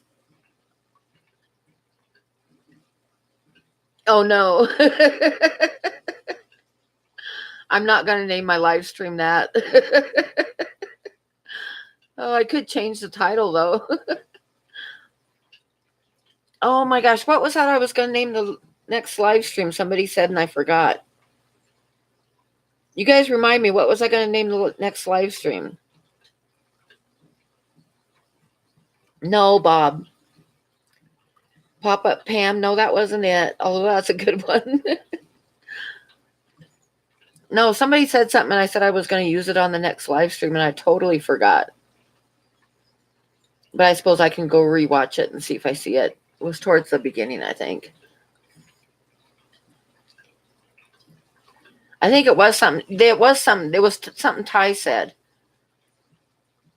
The dark side of fish tube. Maybe that was it. Yeah, I think that was it. I think I will name my live stream that. The next week's live stream. Dirty Fish Ladies? No, that wasn't it.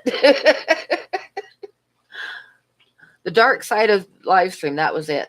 Oh, yeah, it was Reels. That's right. Yeah. Yep, it was Reels. And I'm going to remember that. The dark side of gutter talk? No.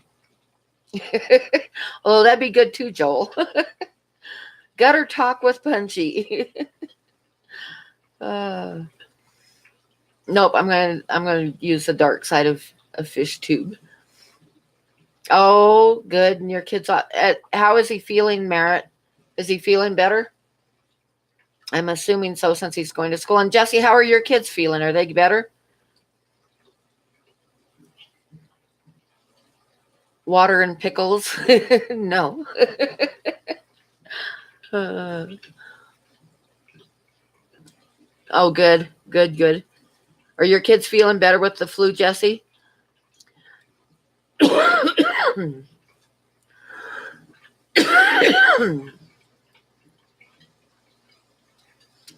Well, that's probably a good thing, Sharpies.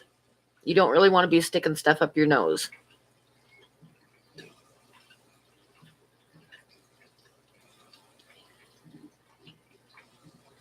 Oh, you're sick now? That sucks. I knew a guy that did that. He broke his nose. And this just makes my eyes water. This guy I used to know, he broke his nose, like smashed it. And he stood in front of the mirror with a pencil and stuck the pencil up his nose and like pushed everything back into place. It's like, ugh, doesn't that make your eyes water thinking about doing that? That had to have hurt like hell.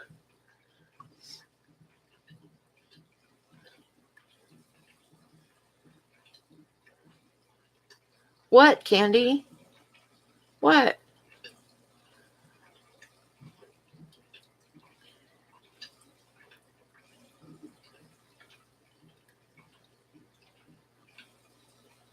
Disgusting. Well, it's more, it hurts thinking about it. It's, yeah, Sharpies has probably done it. I made Candy yell at me.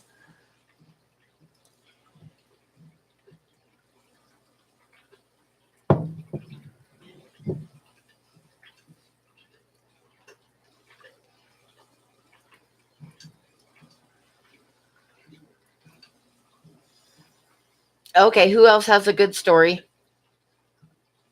that doesn't involve childbirth or breaking jars of pickles?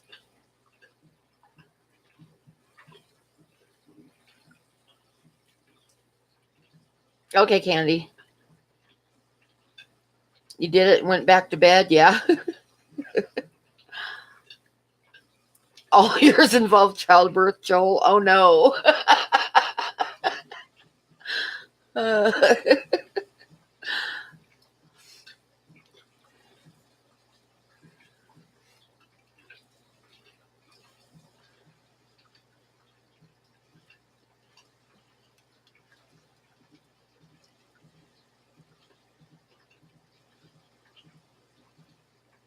Bob, I think you need to tell us this story.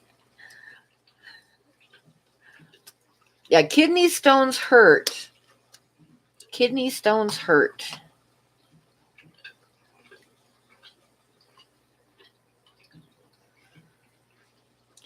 I was really, really, really sick one time, and I figured out afterwards that that's what it had to have been because of the blood involved and stuff when I finally went to the bathroom.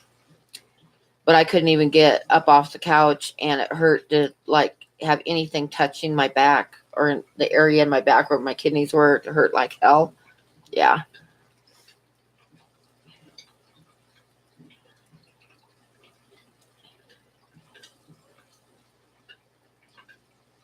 Oh, ouch, Sharpie. Ouch. Ouch.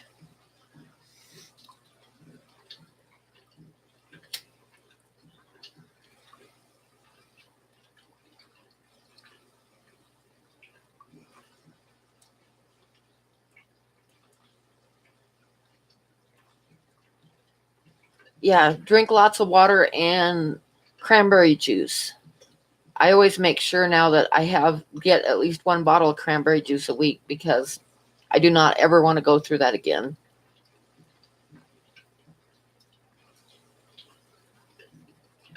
That would be a good title too.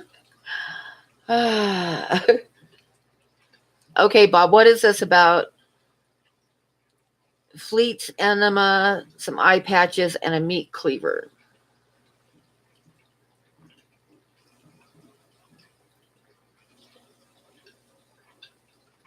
Ouch, Ty. Ouch, ouch. Okay, good night, Mark. Bob, you hush. Don't say it, Bob. Don't say it. Yeah, I probably would have too.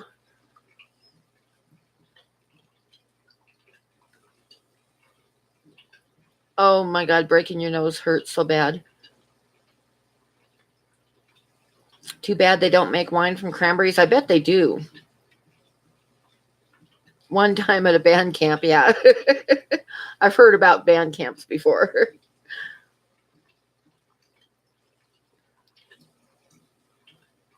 Oh, ouch, Sharpie. I don't like piercings. I saw a guy one time at the grocery store had gotten his neck pierced, and his whole neck was all red and inflamed and just looked so awful. Oh my God, Ty, I'll bet. Ouch, ouch.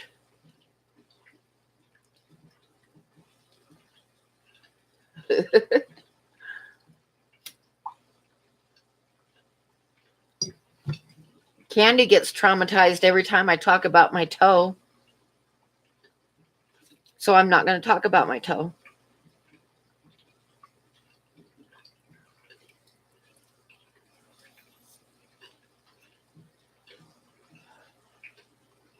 It's not the toe, yeah. I'm not going to talk about the toe.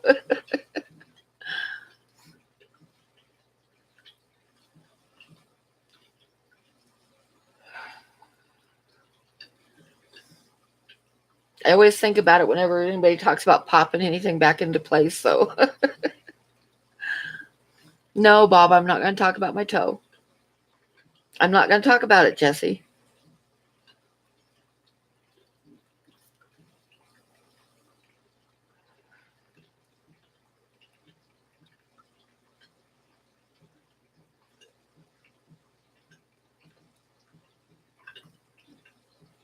Oh my God. That's a good one, Reels. You need to change your name to Holier Than You. uh,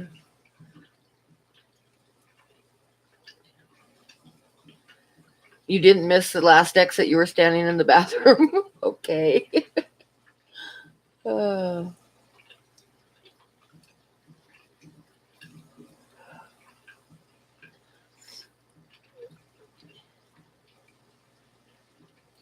yeah, I'll bet you did set off the metal detectors.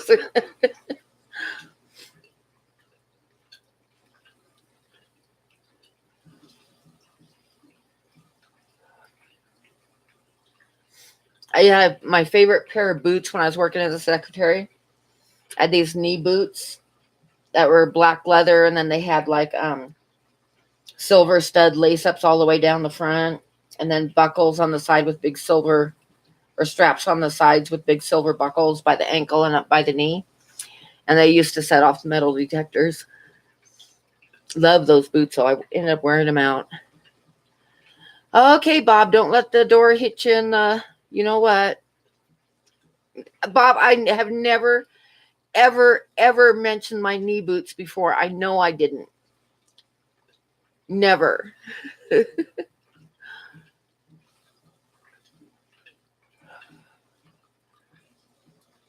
Ouch. Full moon. Ouch.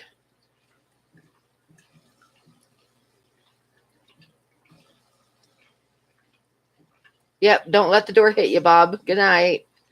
Thanks for coming in.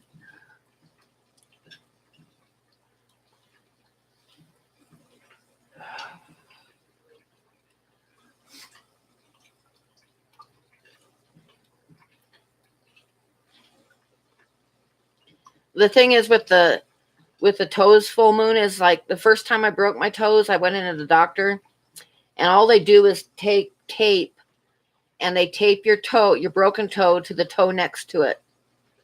And then you get charged a whole lot of money. So every time I broke it after that, I just taped it myself instead of paying the doctor to do it. So yeah. Good night, Bob.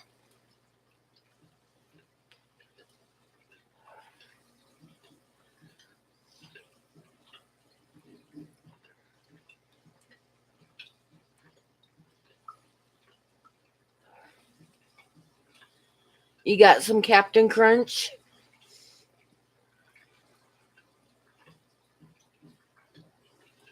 Yeah, toes hurt. I broke my toe like every year straight for about 4 years because I always helped the neighbors with their branding. And I always ended up on the ground pushing calves up the chute. And every year a calf would step on my feet and break my toes, the same toe, my last two little toes on one foot. So, and then I've hit it on the bed post before and stuff like that. Yeah, I broke my toes a lot of times.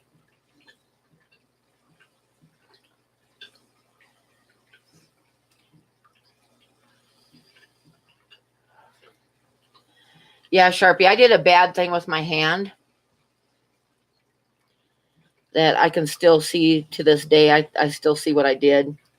So I was out walking the dog when I was living on Cape Cod, and it was like the road was like packed snow and ice, and I did something really stupid that you should never ever do. Hi, Marsh. You should never take the leash and wrap it around your hand.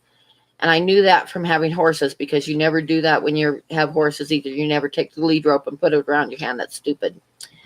But I had the leash around my hand, wrapped around my hand. And the neighbor's dog came running over when was close to the back to my house. And the neighbors had this great big derpy dog. It was like half poodle and half golden retriever, and it was huge with huge feet, and it was like this giant puppy. But anyway, it came running over full blast, and it ran in between me and my dog and hit the leash. And I hit the ground so fast, it was like one of those instant hit the ground things, and I hit my head. And when I stood up, I just let go of the leash and let the dog go home by himself because my hand was bad and my head was bad. And I got back to the house. I went into the bathroom and I had this huge knot on my forehead with blood. My hair was all full of blood and stuff. And the next morning, when I woke up, my hand was swelled to where I couldn't even put my fingers together, and both sides of my hand were black. And I had two black eyes. Yeah, it was not a good thing. Oh no, Exotics. Nope, nope, not that kind of a story. But what I ended up doing when the swelling went down, I could see what I did to my hand is like my ring finger, the knuckle got shoved clear way up into my hand, and it's still kind of there's a flat spot where that knuckle isn't in the right place anymore.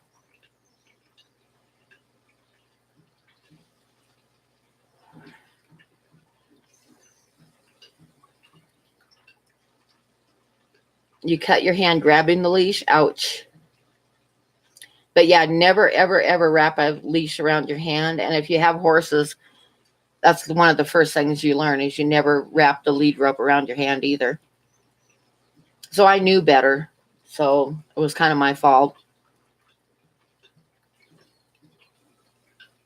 I think I had a concussion too because when the swelling went down and stuff, and I went for a walk on the beach, I was like walking along, and all of a sudden I just passed out. So I think I'd like given myself a concussion when I hit my head on the road.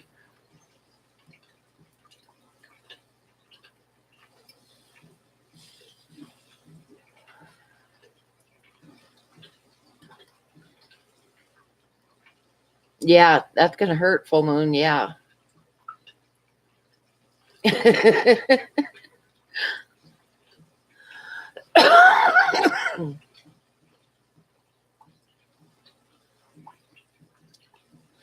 Yeah, I can. If I make a fist, I can see like the bumps on your hands from your knuckles when you make a fist. That one finger is just flat. There's no knuckle there. Okay, Priscilla, it's time for you to tell a story.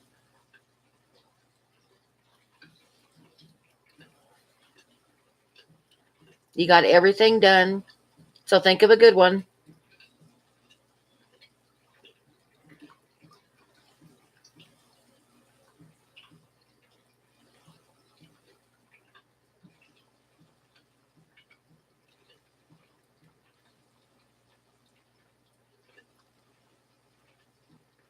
Oh, Emperor Tetris. Oh, wow, 50 of them. I bet that looks absolutely awesome.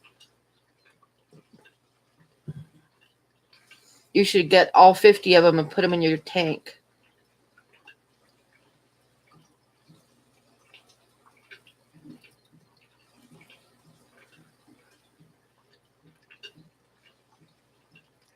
Hmm.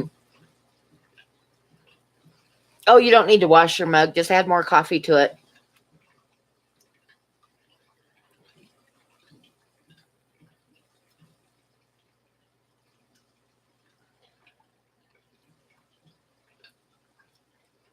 Oh, coffee for the AM. I'm drinking coffee right now because there is no AM for me. There's noon for me.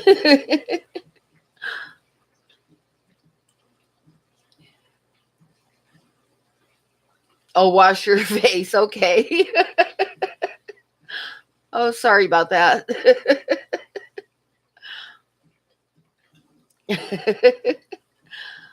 Well, yeah, but that makes the best coffee, Joel. That's the best coffee. 30 people. Mine says right now 30 people. There's probably a lot of people lurking because not that many people are talking. They're probably sitting there with stunned looks on their faces, wondering what we're going to talk about next.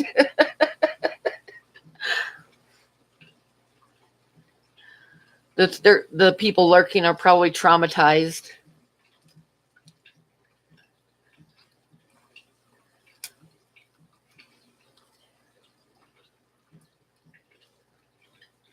Well, mine shows 30 people and no likes.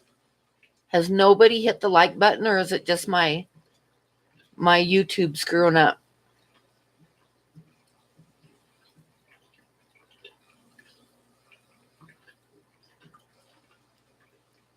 Anthony's been doing water changes, yeah. Oh, you show 30 likes? Okay, mine shows none. Zero, zero, zero. I need to up the quality. Yeah, I know. A funny story how you broke your ribs? Rips? I'm assuming you meant a bee. You're just staring out into space, wondering why you're here.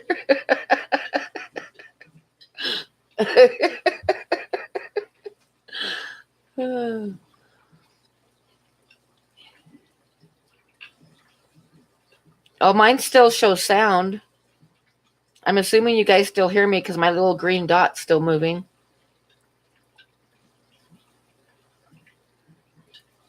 You did a carpentry apprenticeship like 100 years ago. Ty sees the 2930 pickles on the floor. Okay.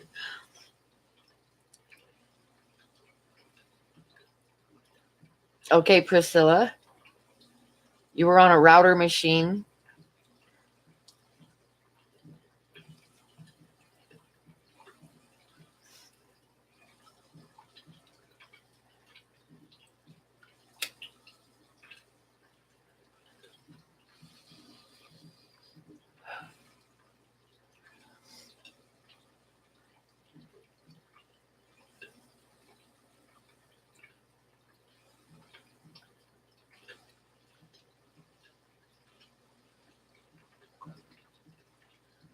You were doing window frames, and the shoe that holds the wood down was cracked.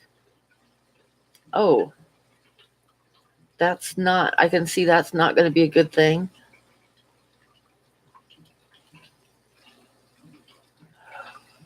We're a glutton for punishment. Yep, yep.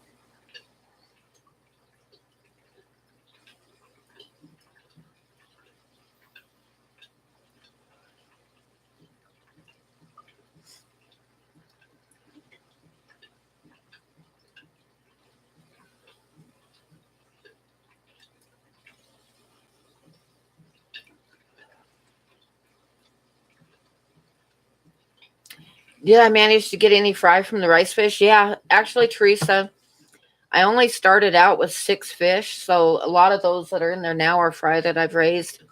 Plus, I've got one tub that only has about 6 half-grown babies in it, and then I've got another tub that's probably got at least 30 fry in it right now.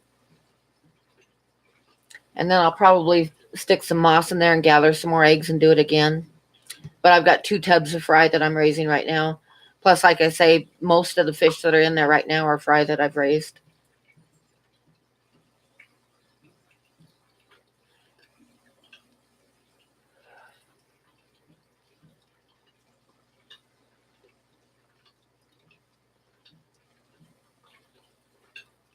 Oh my God, Sharpie. Oh no.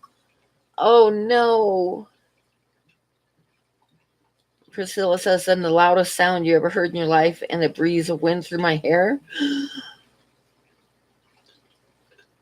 Oh my God, you're lucky it didn't hit you in the head. Yikes. And yeah, ooh, Sharpies. That's gross.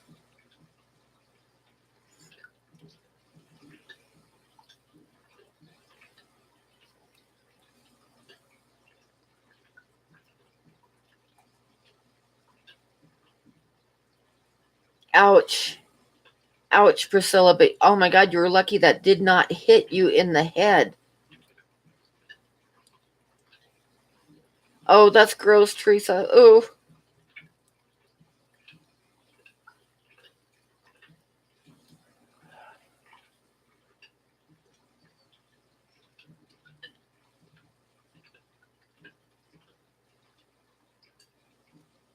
Now my grandpa, he had a dairy farm, and he was an alcoholic, and he had bottles of whiskey and shit hidden all over the place on the farm. Like he'd hide them in different places. And he also chewed. And I remember one time I was helping him with something, and he pulled out the bottle, one of his bottles that he had hidden, and he took a swig of it, and he handed it to me and asked me if I wanted a drink. And you could see the little brown trail of tobacco juice like going down into the bottle. And I was like, no, thanks, Grandpa. Yeah, it would have been game over. That's awful, Priscilla. You could have definitely gotten killed.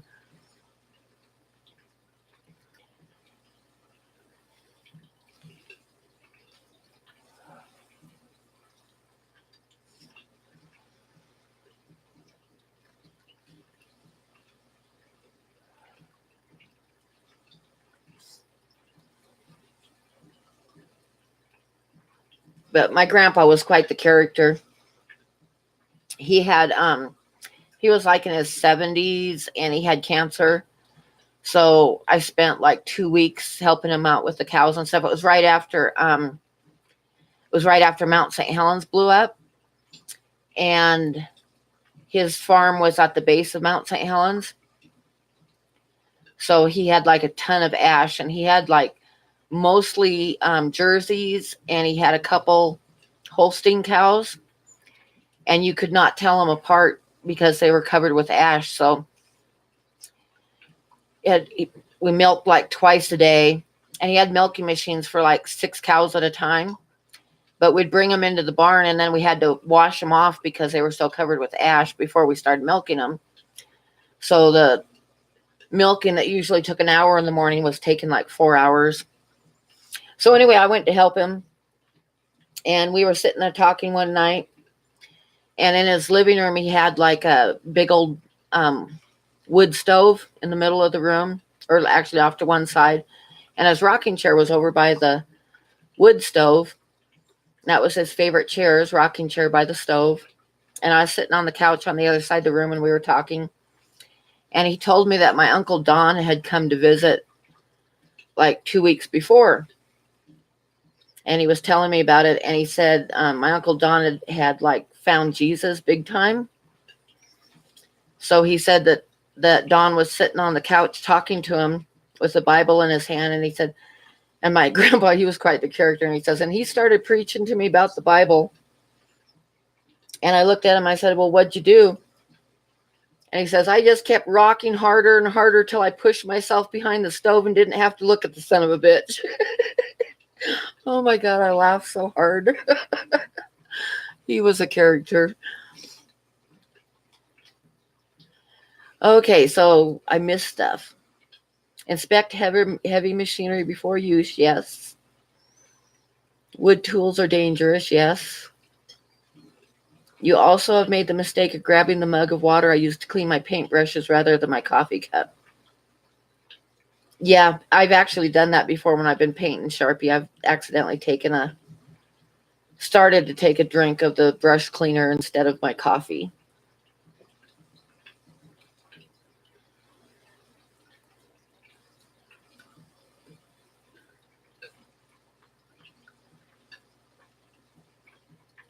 Priscilla.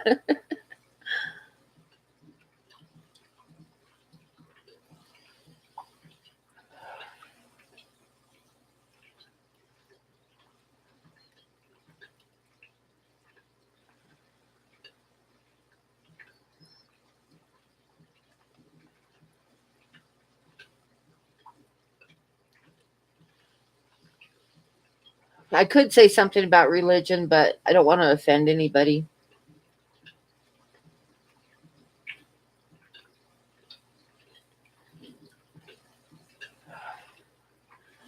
Priscilla, please send me that recipe. I bet it's a good one.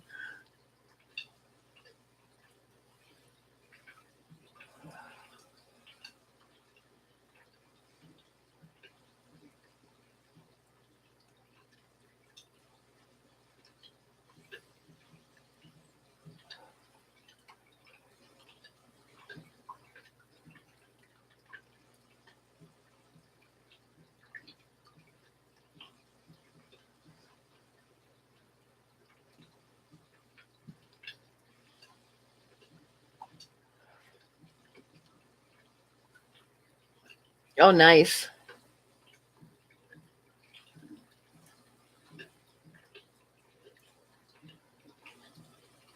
You should get the recipe, Priscilla.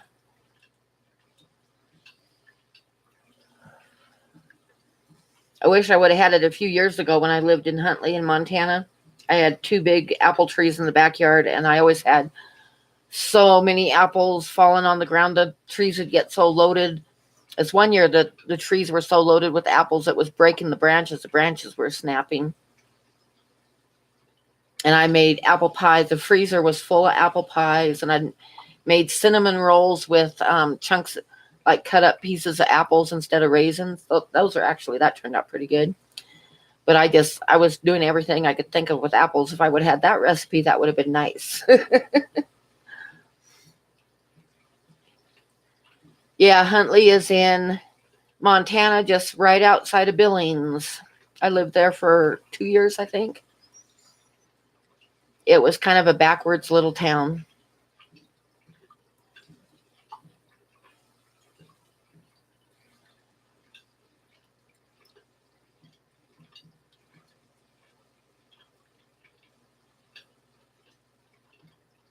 Oh, shoot.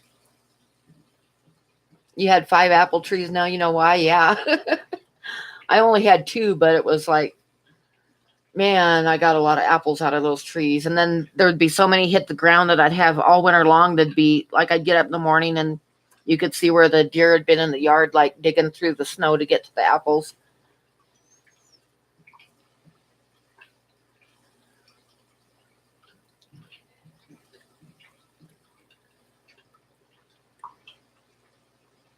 The Huntley here is questionable. Well, the Huntley in Montana's a little bit questionable too, believe me. That's basically what it is in Montana, isn't it, Candy? That is like the most backwards town that I have ever lived in.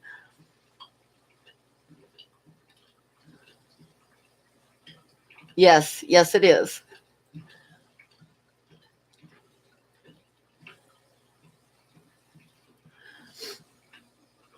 Good night, Cindy. When we lived in Huntley, like I say, it was a really backwards little town. And we'd moved there from Cape Cod, Cape Cod had a really good school system. And we moved to Huntley, and Megan was like in the 6th grade. And the school system in Huntley was not good. In fact, some of the kids, a couple years before we lived there, had burnt down the high school. So the high school consisted of trailers. They just like parked a bunch of trailers for different classrooms, and then they shared the high school kids shared the lunchroom with the grade school. So, but anyway, after a bunch of different stuff happened, Megan was pretty funny. Yeah, yeah. So Megan was in the 6th grade, and she started calling the kids on the playground. She called them plebeians, and they asked her what it meant, and she told them to look it up. And of course, none of them ever looked it up. Well, it's not really that bad. It just means plebeians is just like, basically means like lower class. And anyway, she was calling them plebeians all the time. And she came home from school one day and she told me that in their social studies class, they were doing their lesson and the teacher was reading, the social studies lesson. And she glanced down at the bottom, and plebeians was one of the grammar words. And she said she started like sinking into her chair as the teacher got closer and closer to doing the grammar words. And she was kind of sinking down in her chair. And when the teacher got to it, she mispronounced it. And nobody caught it. So Megan totally got away with it.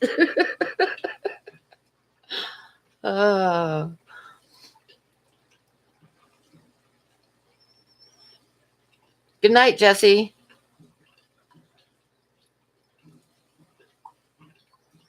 I hope you get to feeling better, Jesse.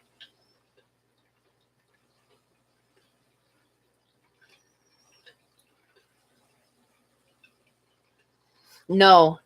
Megan asked me one time, she said she didn't know what to do because the teacher was giving beginning algebra lessons. And Megan knew that she was doing it wrong. But she asked me if she should correct her or just let it go. And I told her just let it go.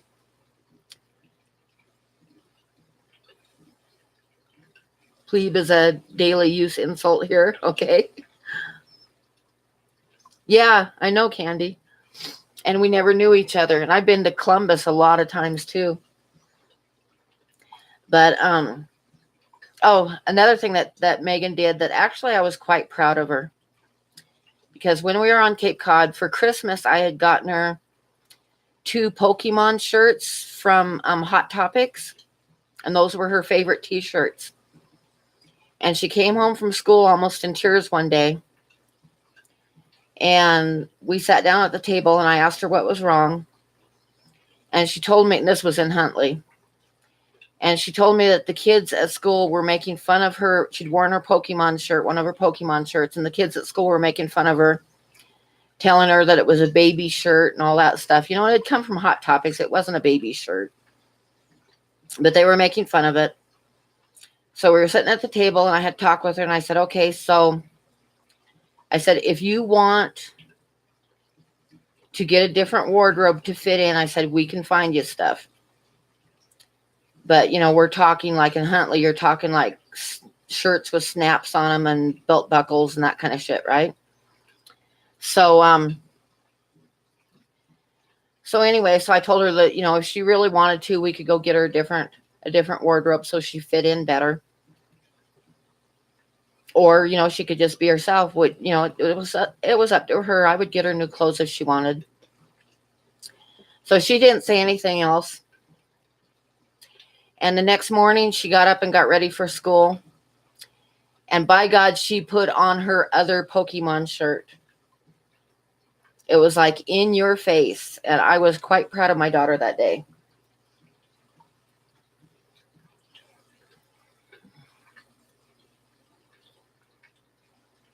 Yeah, remember when teachers used to say you won't always have a calculator in your pocket? Yeah. uh,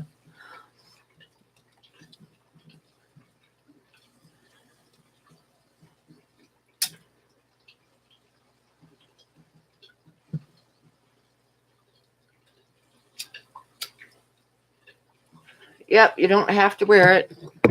Yeah, but like I say, the next day she went to school with her other Pokemon shirt on. I was quite proud of her.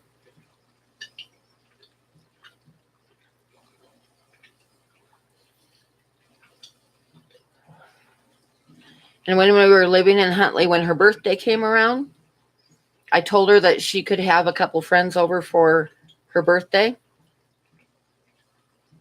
And Megan's kind of different. And she has always known what clicks are and not like paying any attention to them. Hi, Otter Crick. And like she'll hang out with whoever she wants to hang out with.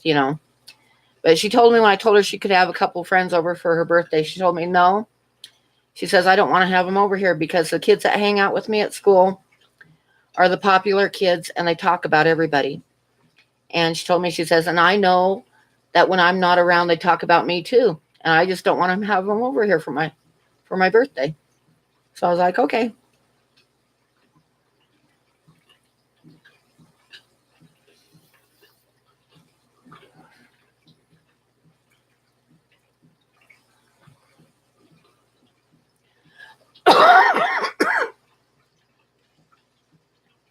But she's always one of those kids that would go from group to group, popular kids or unpopular kids. She didn't really give a shit.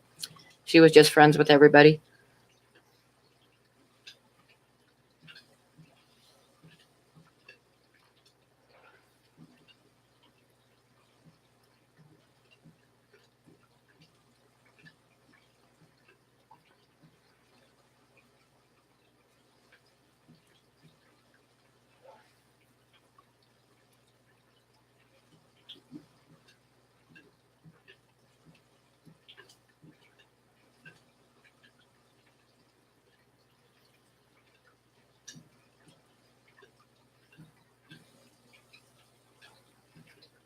Yep, Otter Creek is in the house.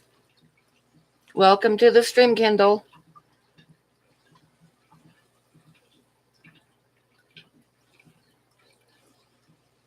Okay, so who else has a story? I'm done with the kid bragging. Okay, Merritt. Have a good night. Or morning. Have a good morning there.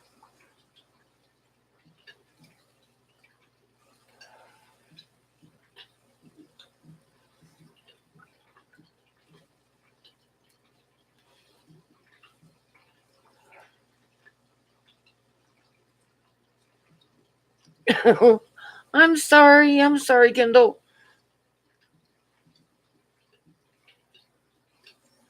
And Candy can't type again.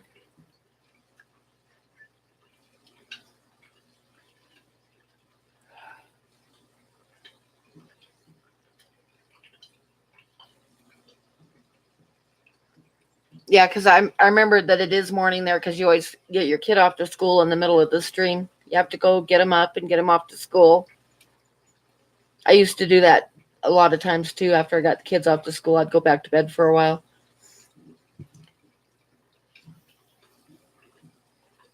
That's the best sleeping time.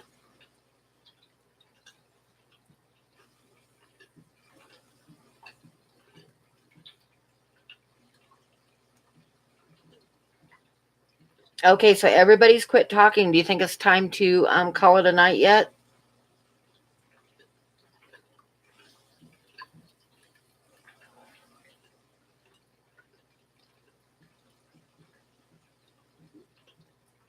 Nope. Okay, then somebody's got to come up with a story. Joel says no. Candy and Joel are the bosses. Real says no. Kendall said, I showed up, everybody run.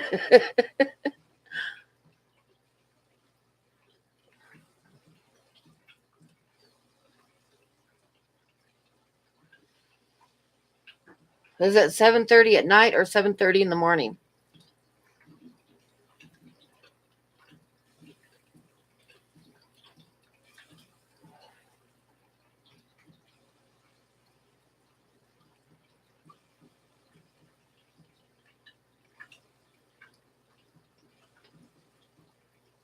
Oh yeah, Otter Creek can tell a story.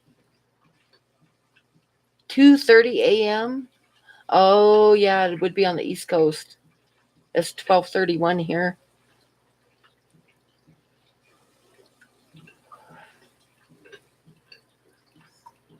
Morning in England. Is it cold there, Sharpies? Are you getting like snow and stuff there?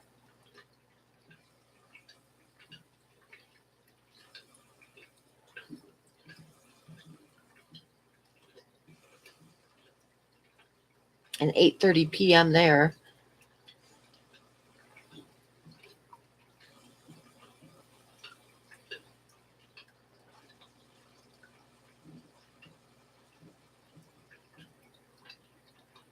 And Teresa, you're in New Zealand, right?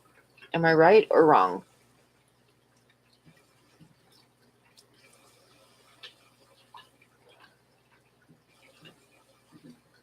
Yep. Okay. Well, you guys think of a story because I'm going to. Oh, I've got lots of work stories. Oh my God. But I don't know which ones I don't remember which ones I've told and which ones I haven't told.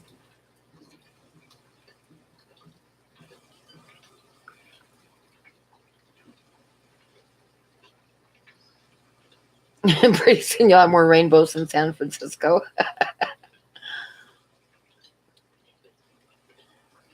You had about a quarter inch and people started panicking. Yeah.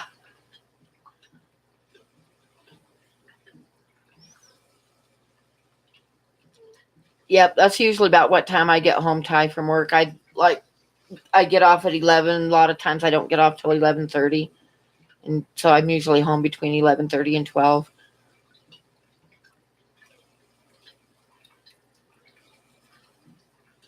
Oh yeah, I don't know how to mix up salt either, Priscilla.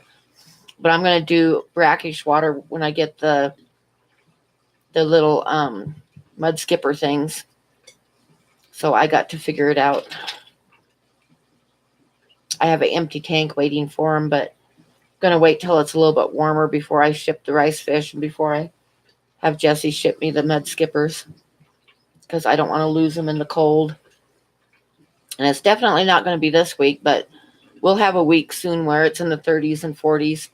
And I'm going to ship Candy some more rice fish and ship Jesse and Carson some rice fish.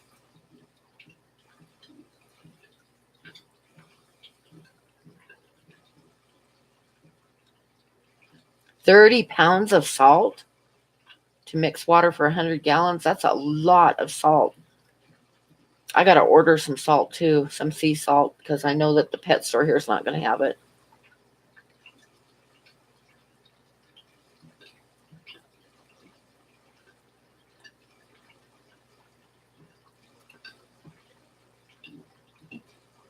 That's a lot of salt. Okay, you guys think of a story because I'm going to see if I can squeeze out one more cup of coffee out of my French press.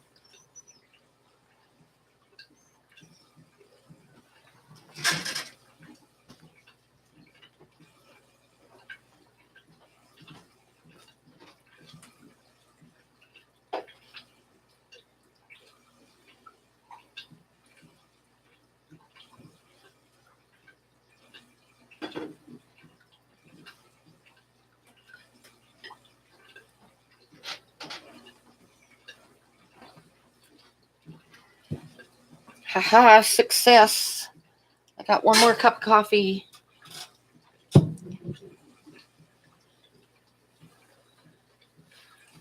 Rainbows, okay. Joel's on a walk. Rainbows are pretty. Yep, I squeezed out one more cup of coffee. Oh, I use my French press all the time.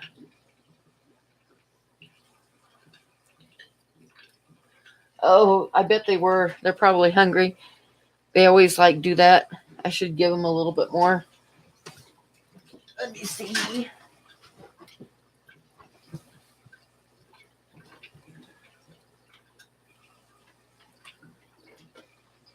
Hi, guys. Are you still hungry? Huh?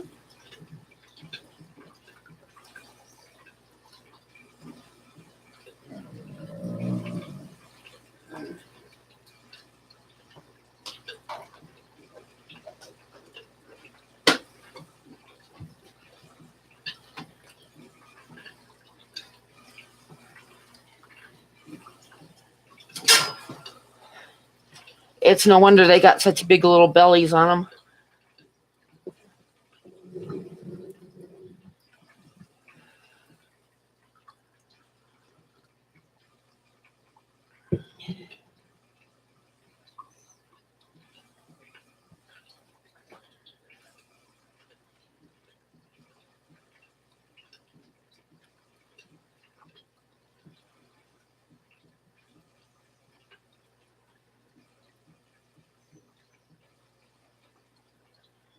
Okay, Anthony.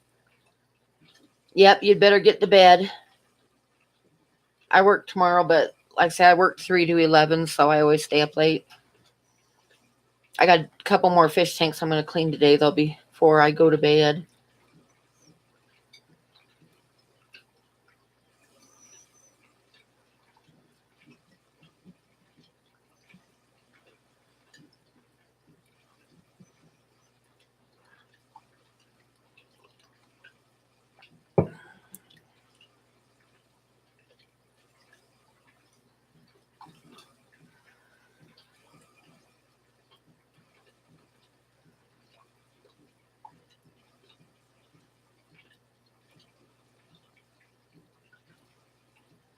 Wow, Max, that's interesting.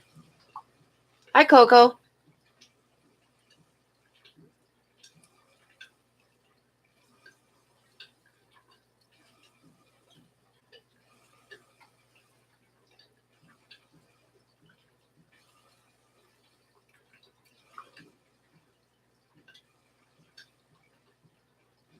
I don't know about going out in the outback in Australia looking for snakes because I think everything in Australia can kill you.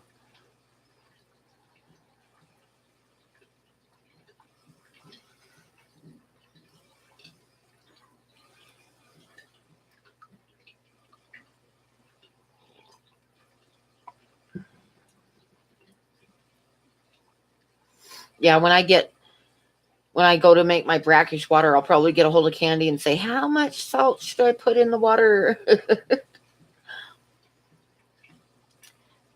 You miss the dark side of fish tube. That's what you miss, Coco. Which you should probably be glad about because we were talking about having babies and stuff.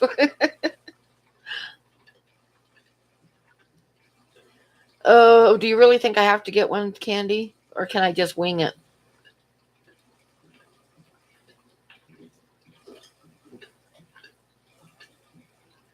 I might have to get one, I guess. When I order the salt, I'll order one off Amazon.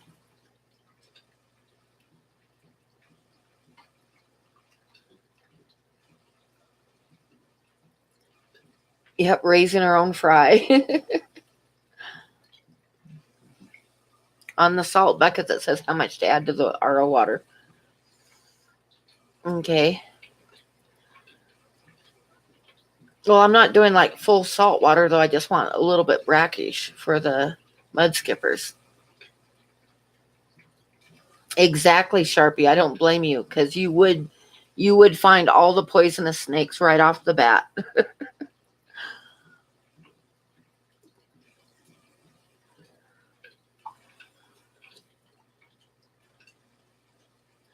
Oh yes, Ty. Actually, not Chase, but yeah, I've run into him before.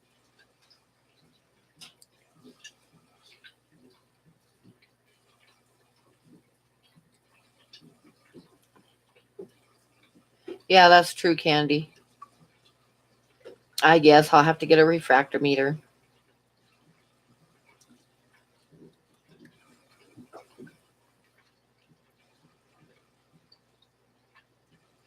Yeah, I got a feeling it's going to be, but like I said, I just want brackish water. I don't want full salt water. So I'll have to read up on it and see how much. I'll get a refractor meter and see what I need to get it set at for brackish. Getting drop kicked by kangaroo. Ouch. I was out when I was a kid. My dad's only hobby was collecting arrowheads. And we would go to the river because, I grew up in Western Oregon, and we'd go down to the river and hunt arrowheads there. And then on the weekends, we would go to Eastern Oregon and hunt arrowheads in Eastern Oregon, which is like semi-arid desert, sagebrush and stuff. Okay, I'll probably get a hold of you when I'm getting ready to get them, Candy. Do you collect arrowheads? Cool. But one time I was out, we always walked, and I separated from everybody else, and I was walking, and I came over this hill, and there was a couple range bulls in the valley in front of me, and one of them spotted me and was like snorting and pawing the ground and shit. So the thing about the range bulls is they cannot see that well.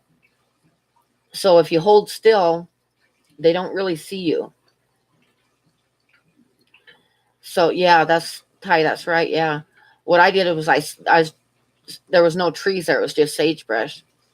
But I squatted down on the ground and just watched him, and he kind of lost sight of me. He couldn't tell where I was at.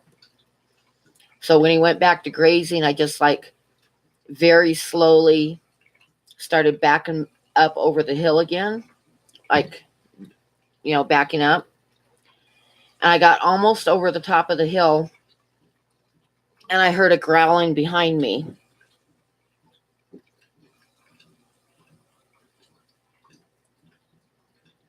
So I stopped and looked behind me, and behind me was a badger in its hole, like halfway out of its hole where it probably had babies. And so I had the choice of either a badger or the bull.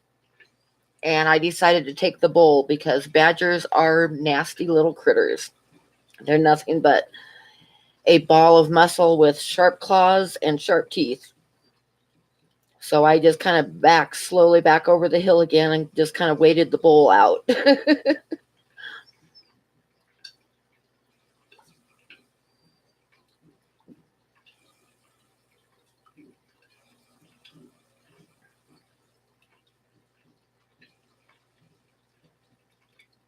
Nope, badgers don't give a fuck.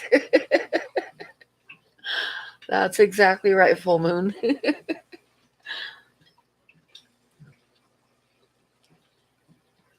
Yep.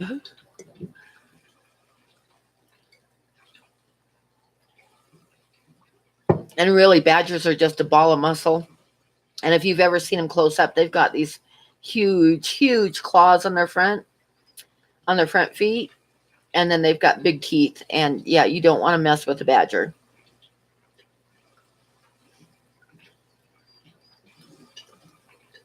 They will tear your leg off.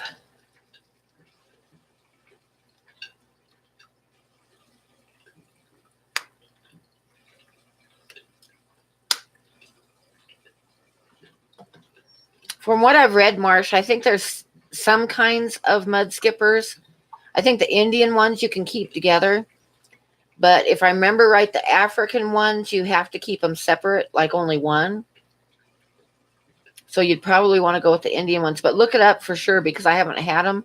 So I don't know for positive, but it seems to me that that's what I read is the African ones you only want to have one.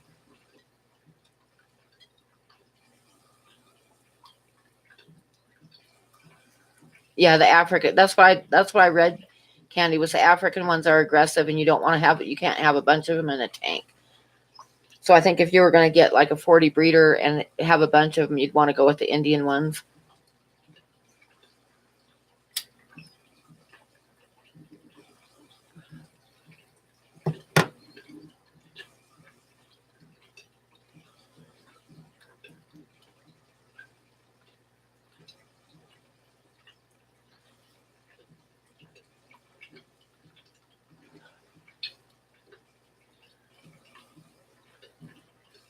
Yeah, don't touch the corals.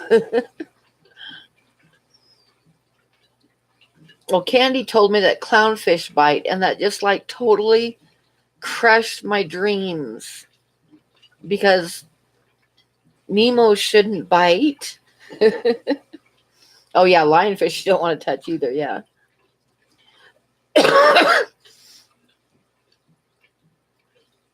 Yeah, the Indians. That's what I'm going to be getting is the Indian mud skippers, and I can't wait because when I look at them, I think of like the Muppets, with the big eyes on top.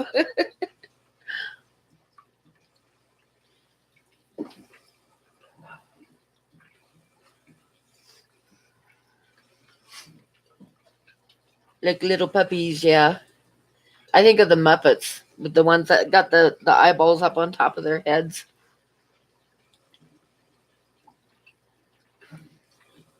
After the humans took Nemo, he didn't like humans after that. Yeah.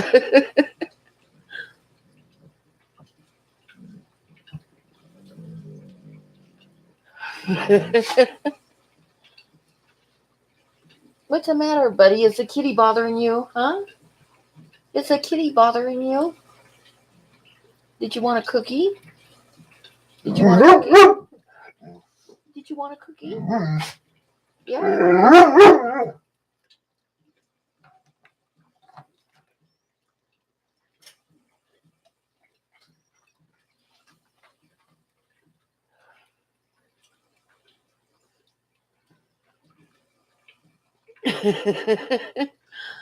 Oh my gosh, Priscilla. I didn't realize that they were that mean.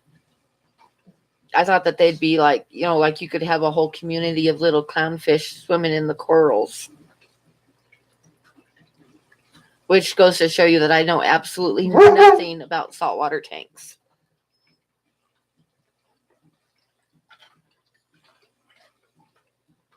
Now, I have heard that they can change sex. Is it like a male can turn to a female? Is what, if I remember correctly? I don't know.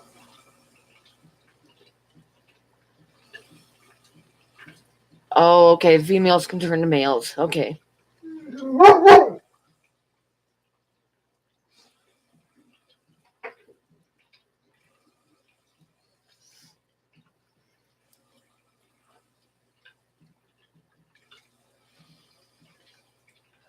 Even the fish are trans these days.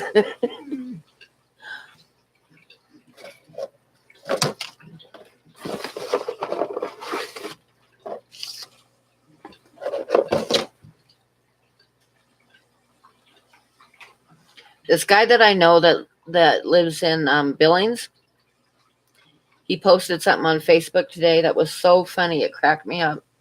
But I couldn't steal it because I wasn't a guy. But it was pretty funny. It said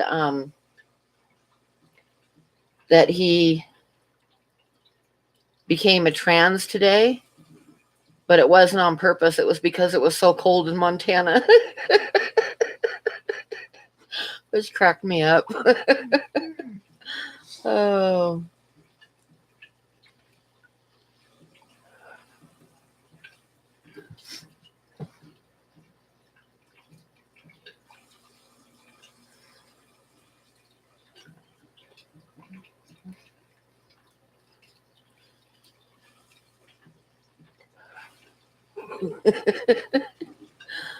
But I couldn't steal it because I can't post something like that and get away with it. Okay, Pet Sonics. Have a good night.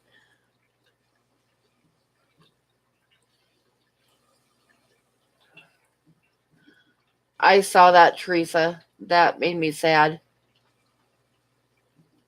People are dumb.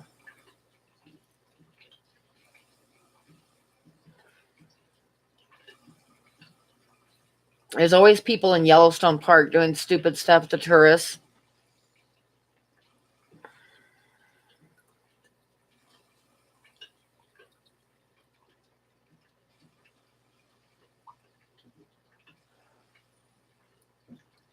I saw that on Facebook today, Teresa. That I just tried to scroll past it because it made me mad.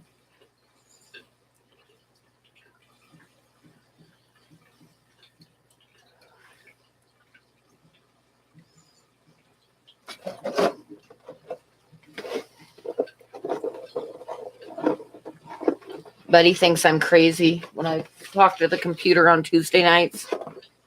And he also knows that I give him a lot of cookies. So that's what you're hearing is Buddy asking for cookies.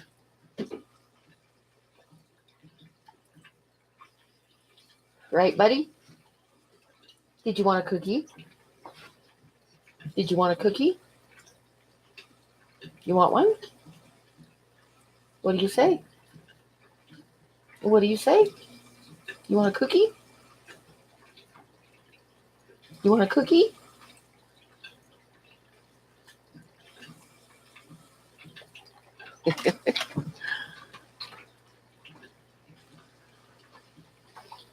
Okay, good night, full moon.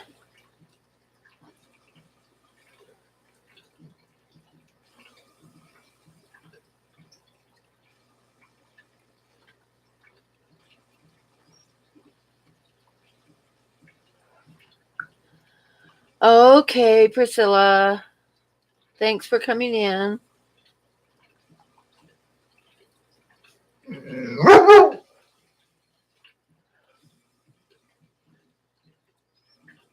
I got to work tomorrow. I'm not looking forward to it. Sit down, buddy. You got to sit.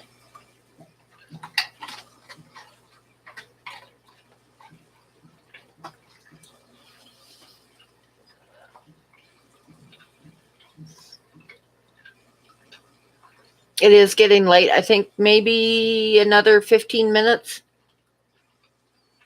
We'll wait till the top of the hour and then we'll close it up.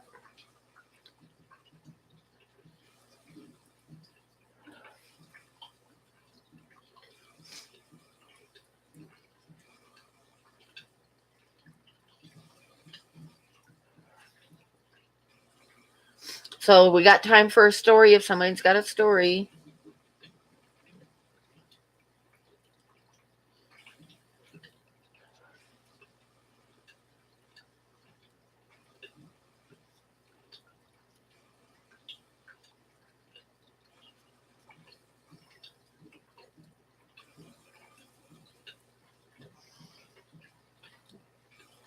I was in Yellowstone Park one time talking about dumb tourists. Sit down, buddy. Lay down. Lay down. I was in Yellowstone and there was this great big bull off the side of the road, a bull bison. So, and it was right by a little side road off the main road. So I turned on the side road and I had my window unrolled and I was taking pictures of him. And he was a big old bull, like a really big one. And he had his head down grazing.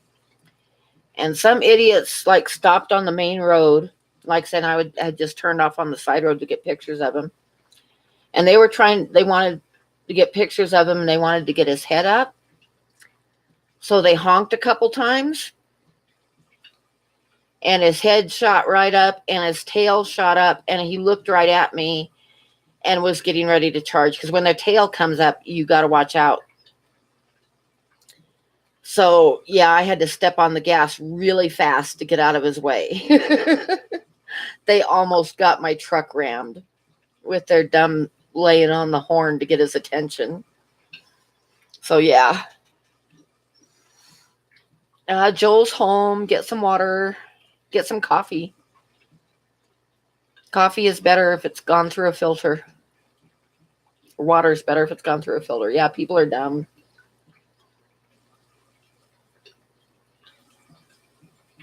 There's always a couple tourists get trampled in Yellowstone every year because they think they're like cattle or something, the bison, and they are not like cattle. And they'll get out of their cars and walk right up to them, take pictures, do selfies with the buffalo laying beside them and stuff. And it's like, yeah, every year a couple tourists get trampled. Oh my God, yeah, I tried to pet a buffalo. That's what people do. That's how people get hurt. They are not cattle people. They are a wild animal. When I used to work at the bear place, people would stop at the bear sanctuary on their way to Yellowstone. And this one lady asked me one day, and I'm totally serious. She'd stop by in the morning to see the bears, and they were on their way to Yellowstone. And she asked me what time they let the animals out at Yellowstone. She asked me what time the park ranger let the animals out.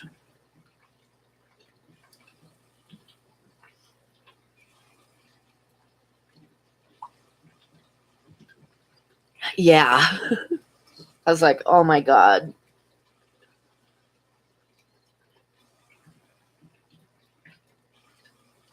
Oh no, Max.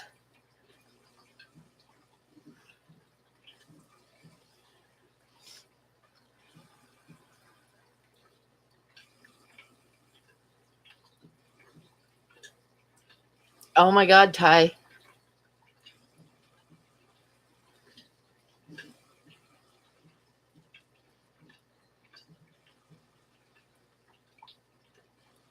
Yeah, they don't. I had one of my aunts one time. Um, she was talking to me on the phone, and I was in the middle of butchering a turkey for Thanksgiving dinner. And she was like, oh my God, you raise your own turkeys? And I was like, well, yeah. And she says, I would never, ever raise a turkey and butcher it for dinner. She says, and I said, well, what do you do for Thanksgiving dinner? And she says, well, I buy it from the store, of course. I was like, do you think it grows with a plastic wrapped around it? I mean, yeah,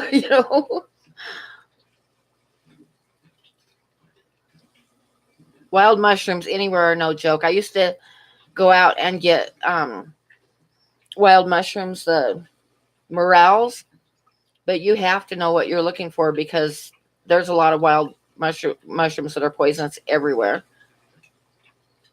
You have to know what you're doing, or you could get yourself seriously sick or dead. Yeah, exactly, Coco. It's better, you buy it from the grocery store and it's all plastic wrapped, and you don't have to think about the fact that somebody butchered that thing.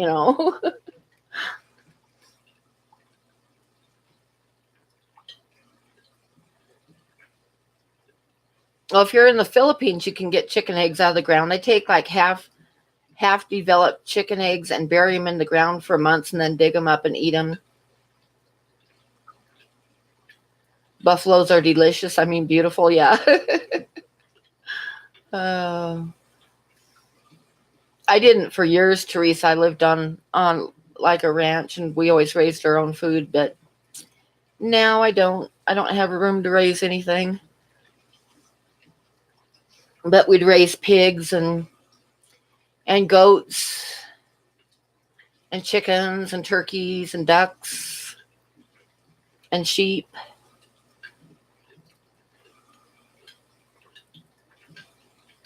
Okay, Sharpie.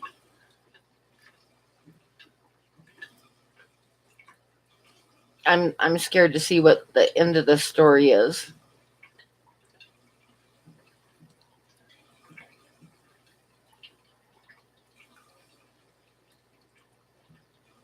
I know, Candy. It's like I'm scared to see what the ending of this story is. This is going south quickly. Yeah.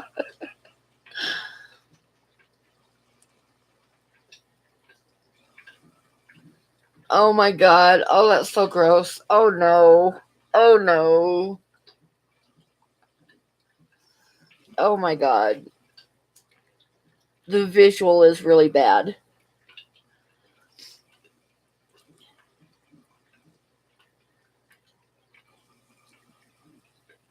Ooh, I know, huh?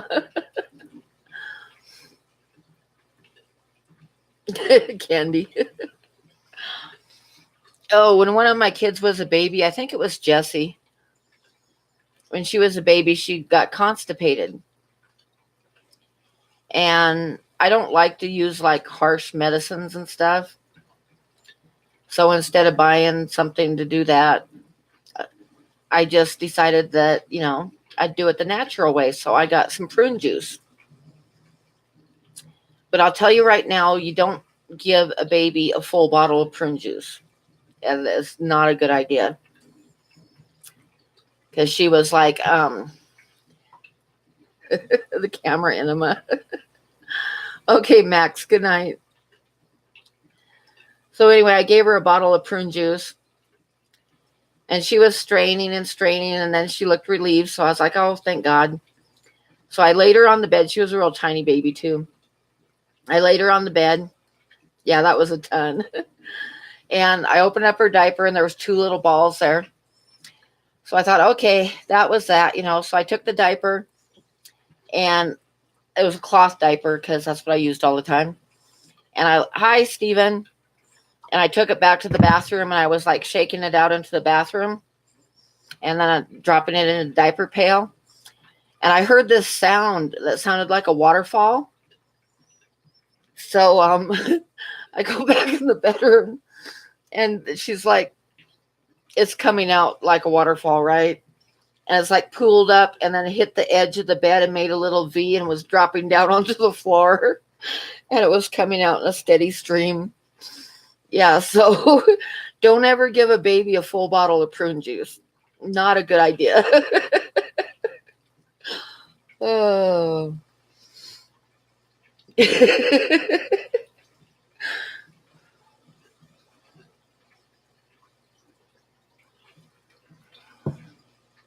Yeah, it sounded just like a waterfall.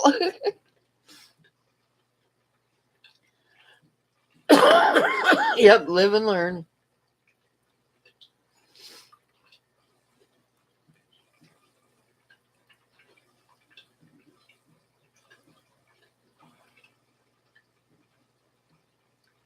Do I just have one fish tank? No, actually, I have 25 fish tanks, Stephen. It's just that one is closest to the camera, so that's the one we watch all the time.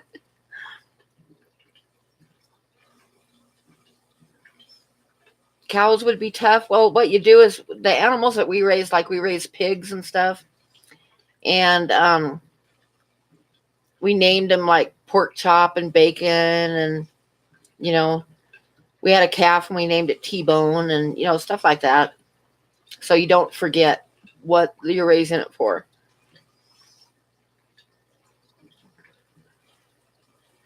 Sharpies, that's why I never trust a fart. You gamble on a fart and you lose. That's what happens. Oh, Sharpie needs Depends and bubble wrap.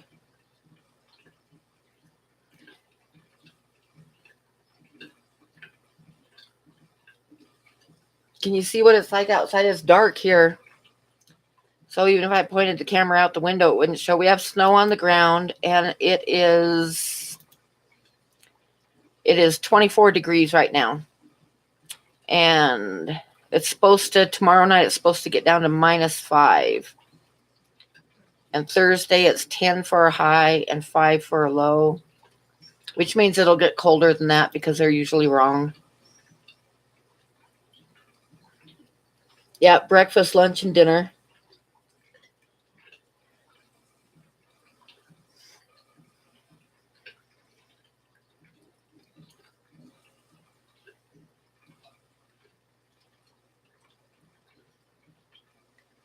Sharpie said moist. You aren't supposed to say that. Mildly moist out.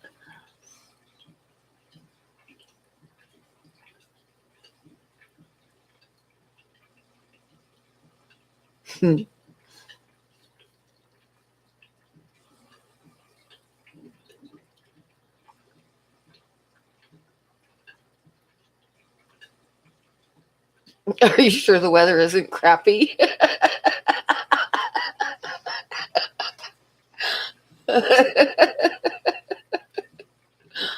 Oh.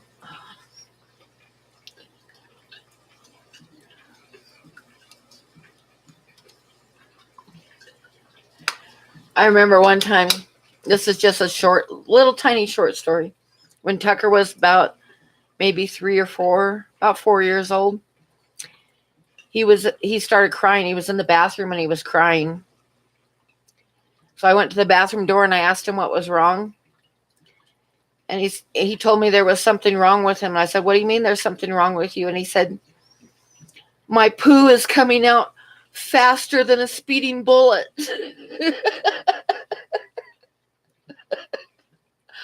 Uh,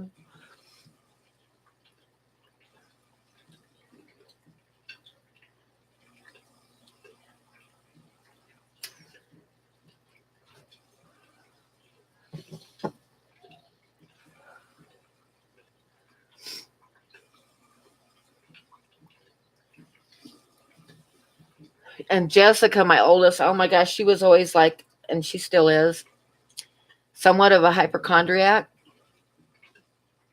But the biggest mistake I ever made was I got a set of encyclopedias, childcraft encyclopedias when she was little. And my kids are really smart. And she read every one of those encyclopedias, but one of them was a parent's guide, and it had like every disease known to man in it. And I should have pulled that thing and thrown it away when she was little because she read that. I think she memorized it.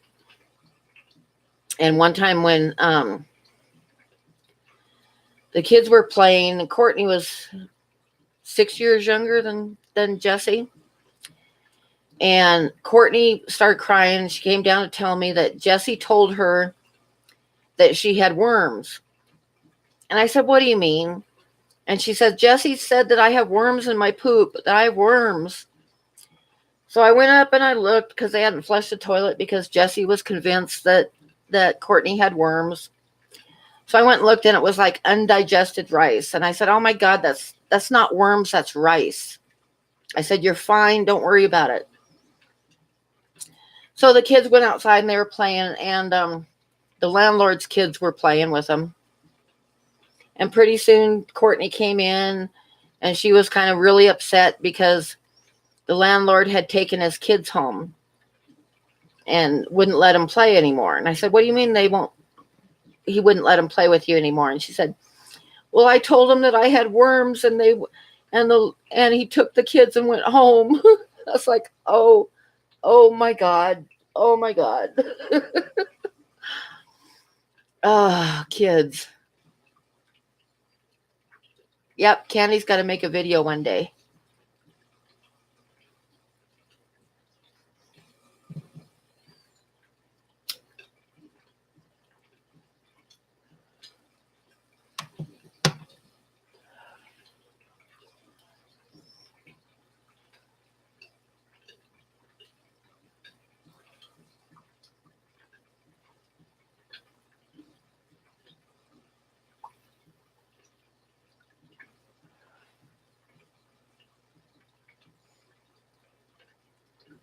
Candy's going to go live.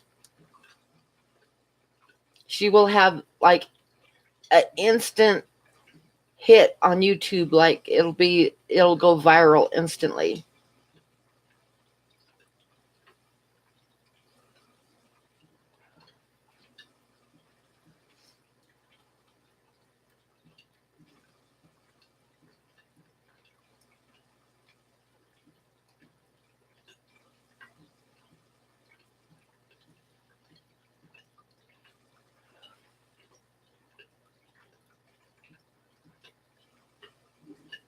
Candy can't go live. Who's going to moderate?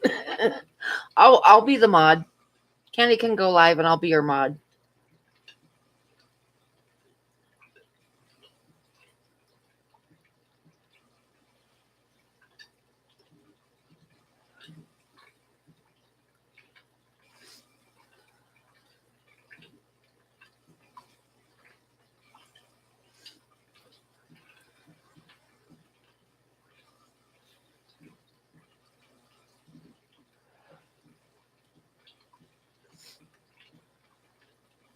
Yep, Joel can be your mod too.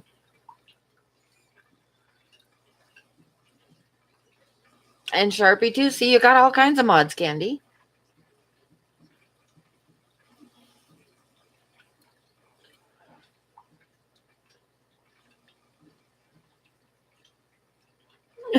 She's chicken.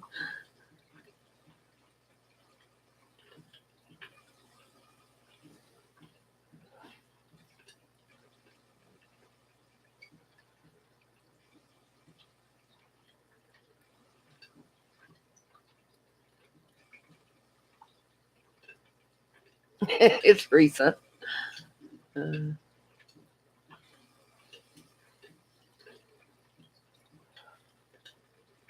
Yep, you got to face your fears. I bet you if you did one and be so easy, then you'd do them all the time.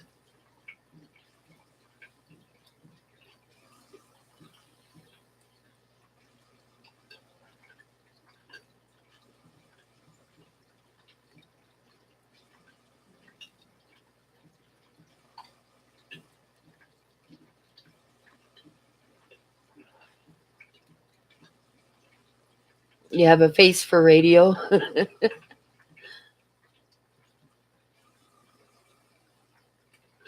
Yep, just pick your best tank, put your cam up to it, and talk.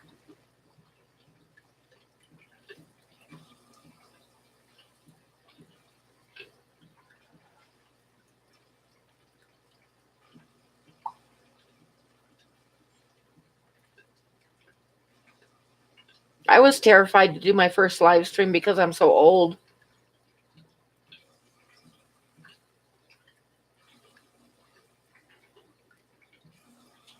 Hey, Carson.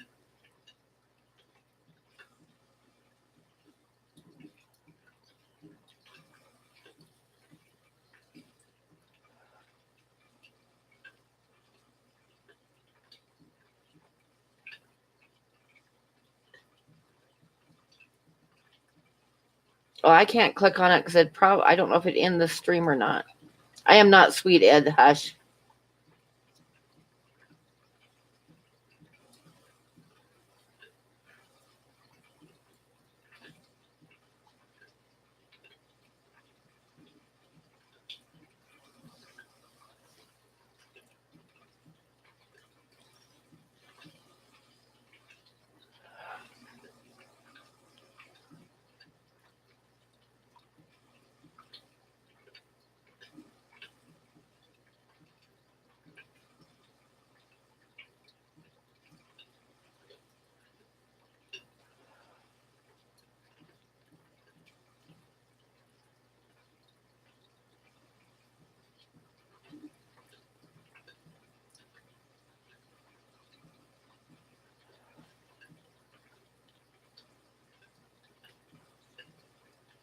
Candy would do fine if she wanted to do a video. It'd be an instant hit.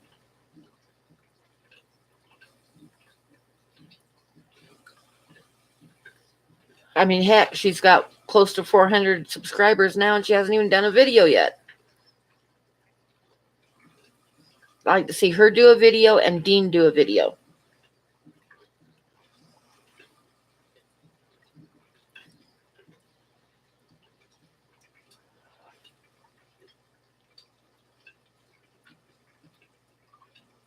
There you go, Joel. And sing duets. Yeah,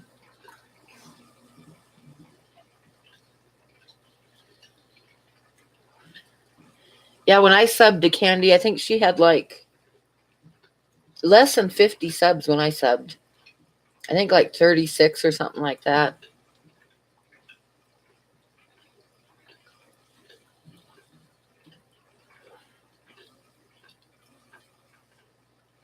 Yeah, I know it'd be awesome if Dean would start putting out some videos. All right, Joel, cool.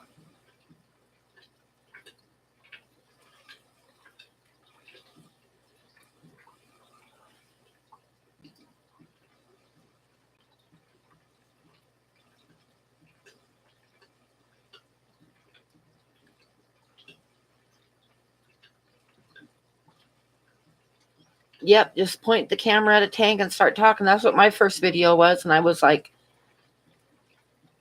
when I listened to it, I was like, oh God, but I posted it.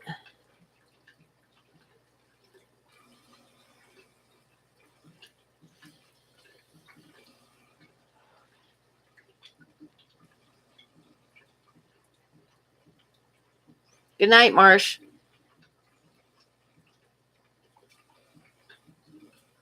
Hey, Kevin.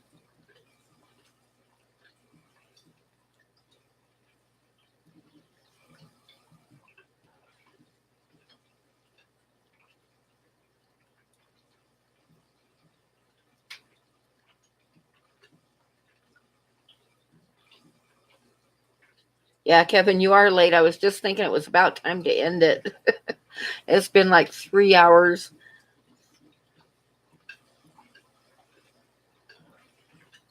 And you missed talk about diarrhea and stuff. So yeah, you missed it. Hey, Tennessee Adventures.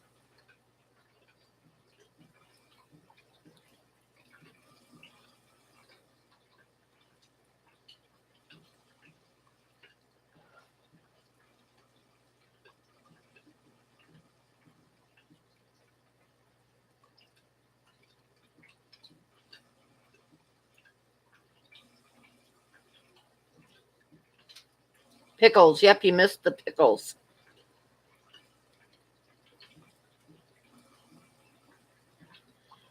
Hi, Sean.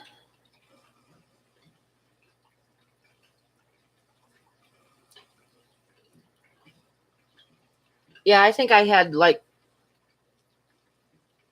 30 subs before I made my first video.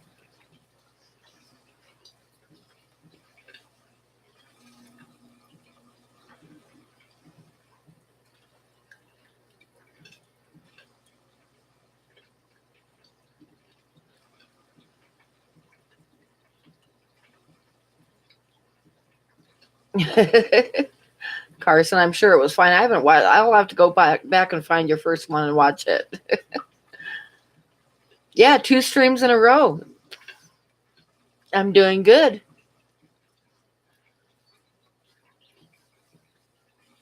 Just because I missed you one night, you'll never ever let me forget it. Oh God, Sharpie. Oh.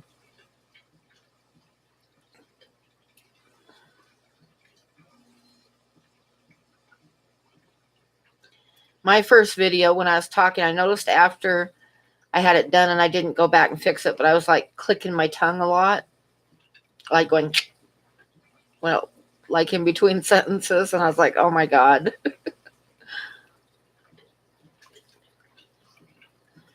Your first Fluval Stratum video was your most viewed. Yeah. Your first video ever was a metal band you videoed. Cool.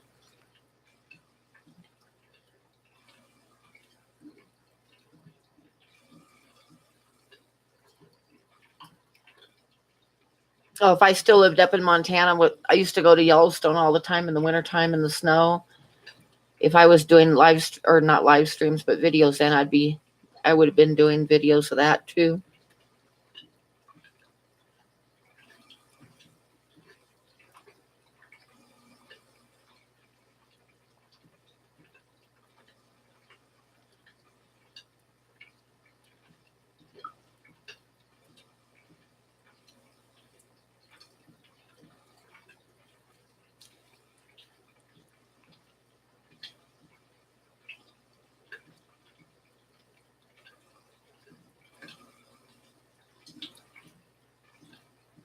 No, you can't let me forget. Nice. Thank you. I'm old, sometimes I miss stuff.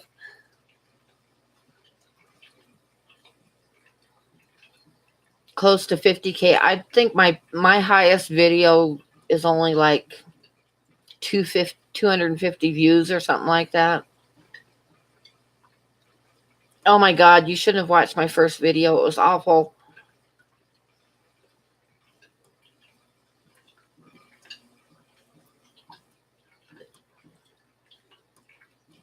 Oh wow, Sharpies.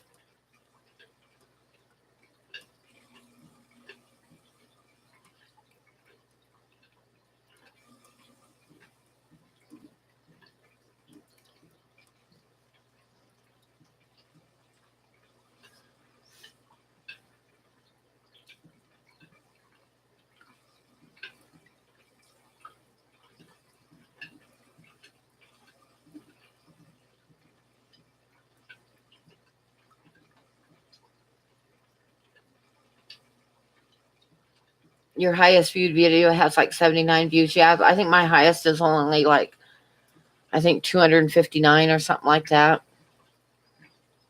Definitely not getting very much view time on my videos, but I'll get there. I need to do better ones for one thing.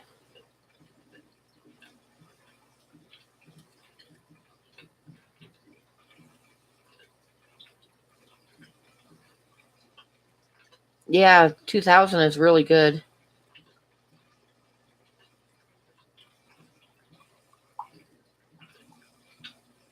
An inexperienced fish keeper shirt. That's gross. Uh,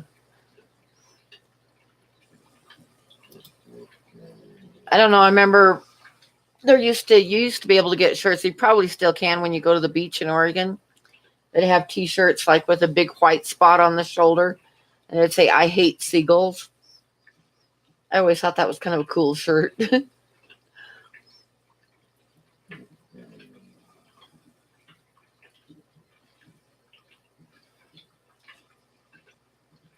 Oh, nice, Sean.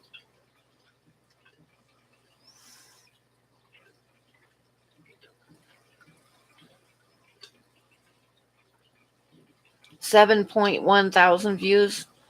Nice, nice. And your fish videos, see, with 1,000. See, I'm like a really small channel still. I have like less than 500 subs, and my videos, like I say, if they hit 200, I feel good.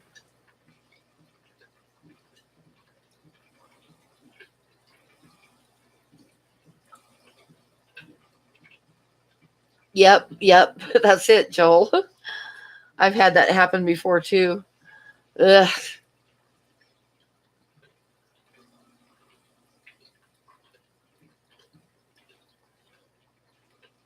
Ear piercing. Oh, yeah.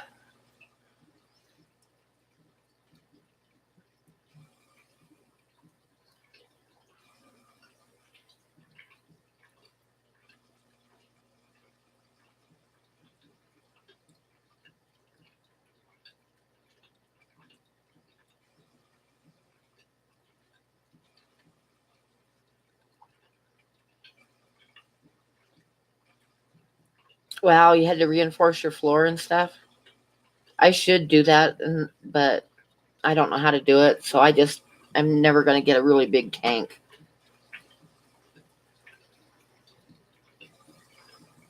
Yeah, I remember when I was a kid walking to school and having a bird shit on me and having to go home and change clothes. About 900 of your subs are for modeling, and you're almost to 1,000. Yeah, see, I'm like at, I think 458 or something like that, and it's been sitting there for over a week. So I'm just not getting any new subs, but that's okay. I'm not in no big hurry. That's good luck to have a bird shit on you. I don't think so. uh,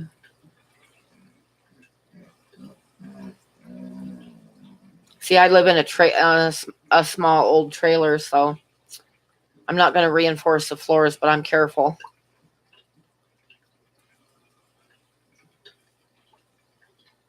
You caught a carp just before spawning season and it blew its load all over your lap.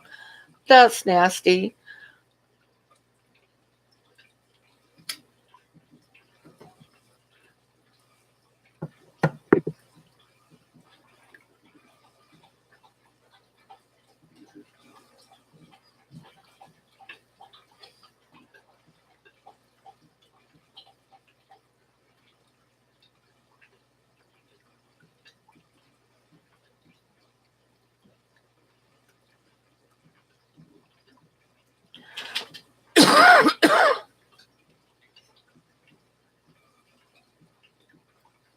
A lot of my old videos are cringeworthy. Ugh. I might, when I get a bunch of videos up and get better views, I might like delete the old ones.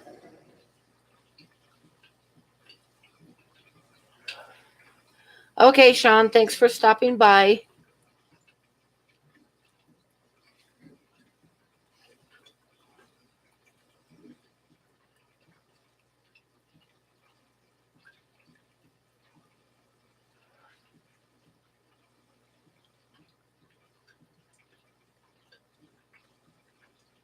We all have said cringeworthy things. Yes. Yes, Carson, including asking people out, saying that you want to date people. It's like cringeworthy.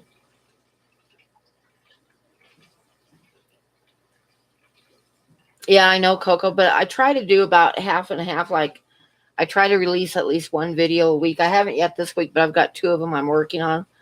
So I'll probably be releasing one of them like in the next couple days. No, we aren't going to let that go. Never, ever, ever.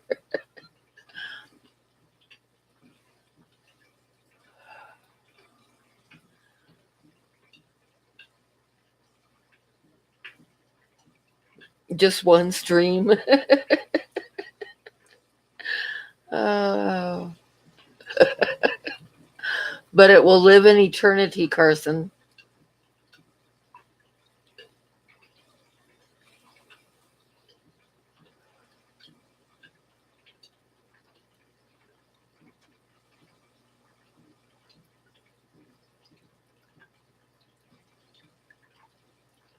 Nope, not until he replaces it with something else.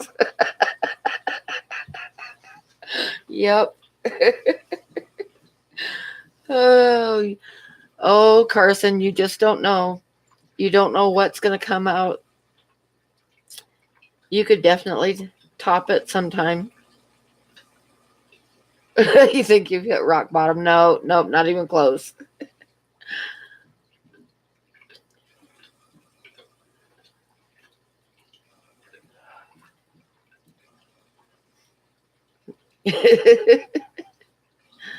You'd gladly take any of us lovely ladies out for dinner with fish jizz on your pants?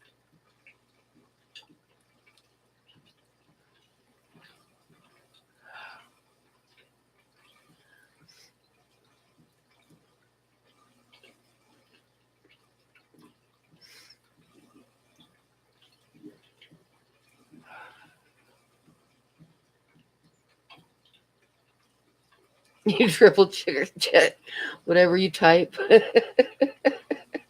It's the thought that counts. Yep, yep.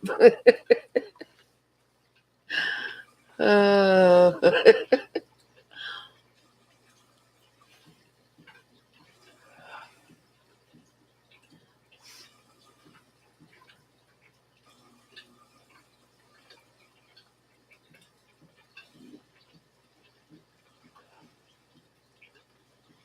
okay, good night, Ed. Actually, we should probably end this here really quick.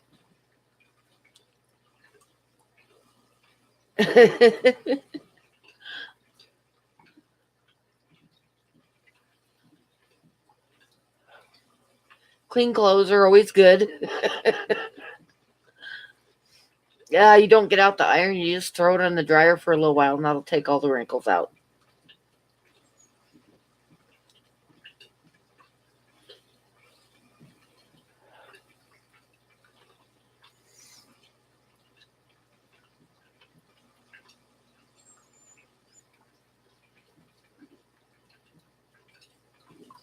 You just stay up till you can't take it anymore and start guessing. No, not 2 more hours. It's been 3 hours and 20 minutes already.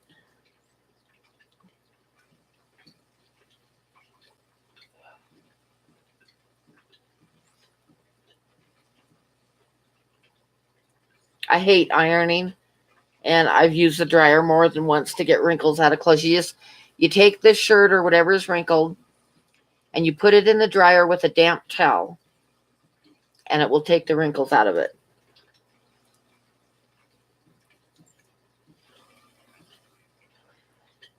It's a little trick I learned years ago because I absolutely hate ironing.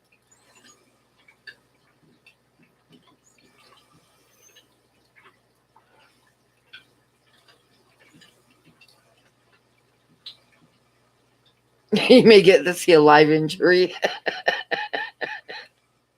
Oh, God. uh,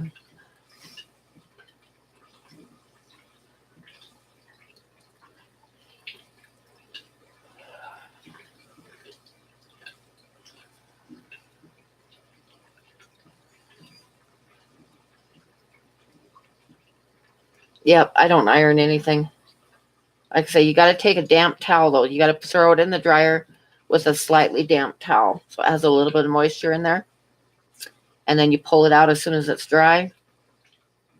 And yeah, no ironing for me.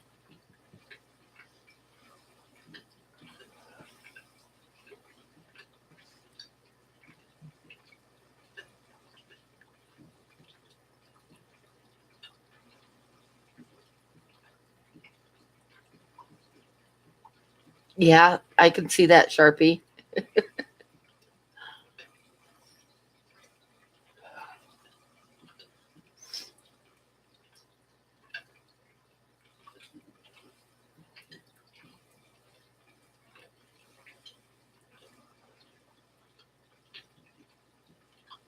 Yep, exactly, Ty. I just take like a damp towel and throw it in with a damp towel, and all the wrinkles are gone.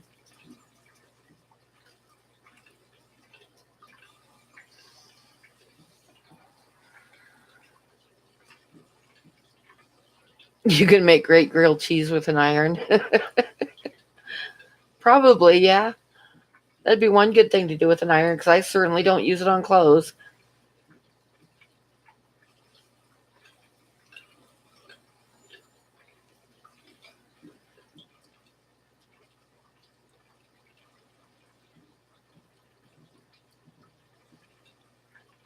Ouch, ouch, ouch.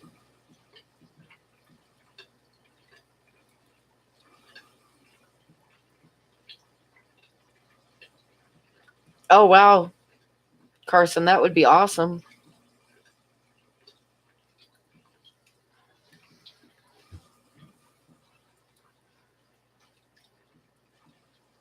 Yeah, I don't know how Sharpie survived this long.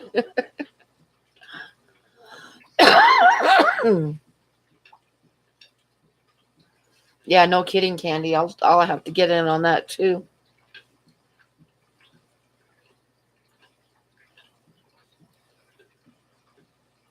You worry if nothing hurts, yeah.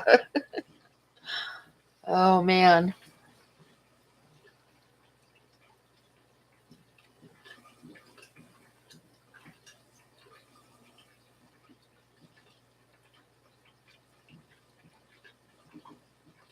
Oh, that would be fine with me, Carson.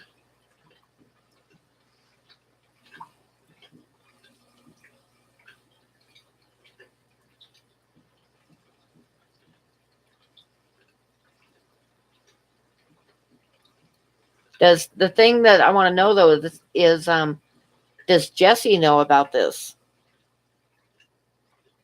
That's the question.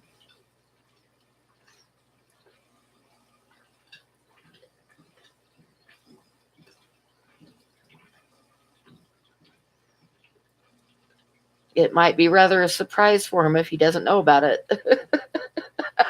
He'll find out when you knock on the door.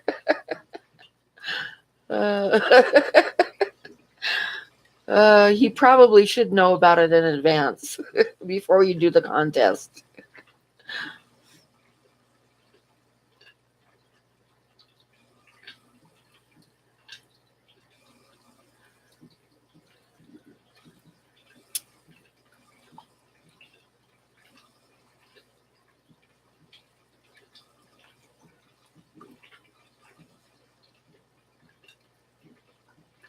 I can just imagine knocking on his door. Hi, I'm here to stay the weekend. uh, okay, good night, Sharpies. Thanks for stopping in. Take care of yourself. Don't hurt yourself today. Don't pick up any fish.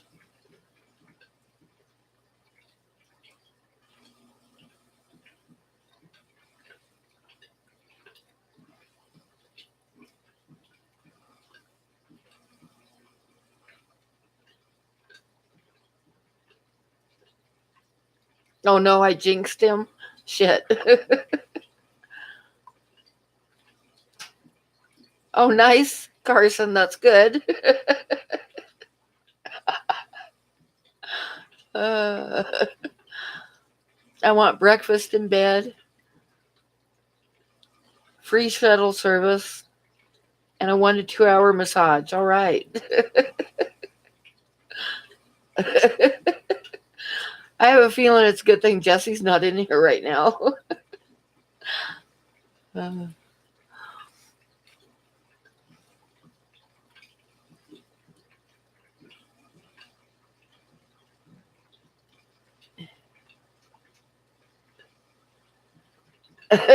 yeah. Oh.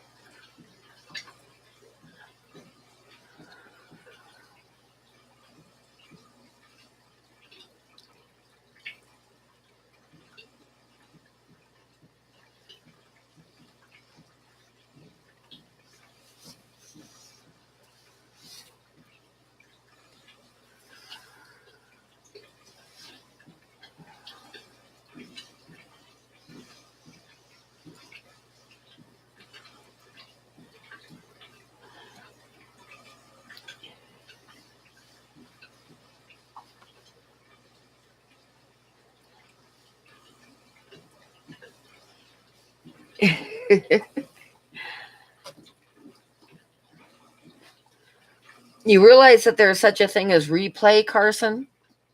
Like somebody can go back and watch the end of the stream.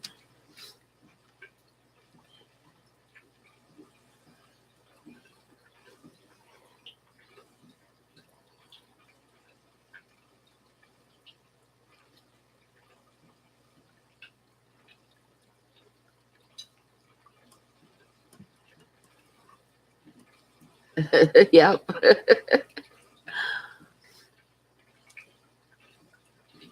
Oh, hey, Carson, if I win, we could go out on a date. Hi, Max. Welcome back.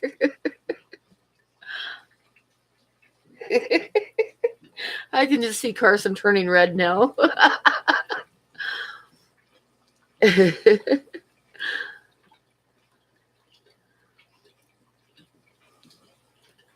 Oh, yeah, replay.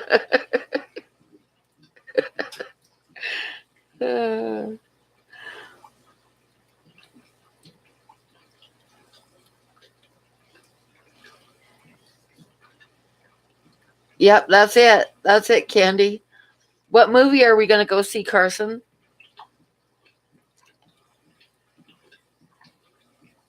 It's off. Oh, damn it. Uh,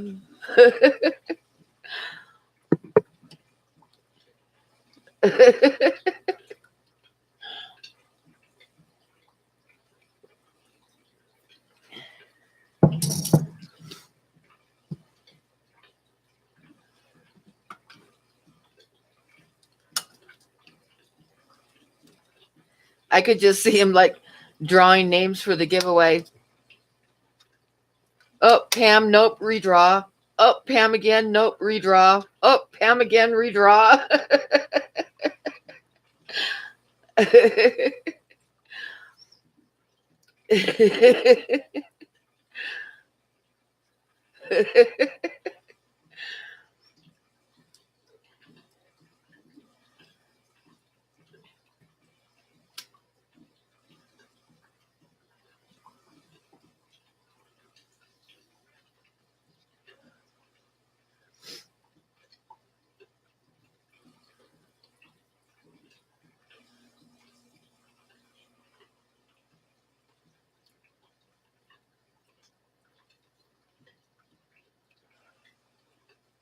Yay, I win.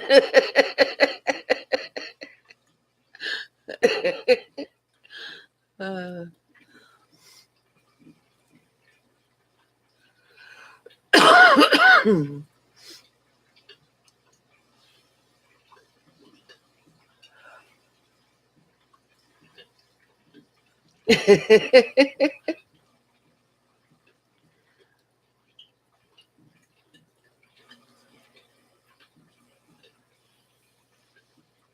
I'll have to go buy myself some nice Hawaiian shirts, and some leis, and I'm ready.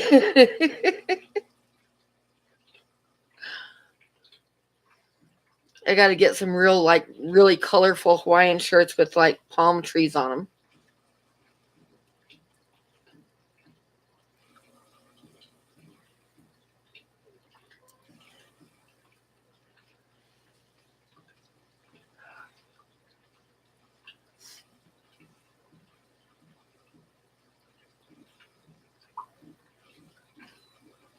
And then I can like tell everybody that I'm going to Hawaii to get laid.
Well, guys, what do you think? It's been 3.5 hours.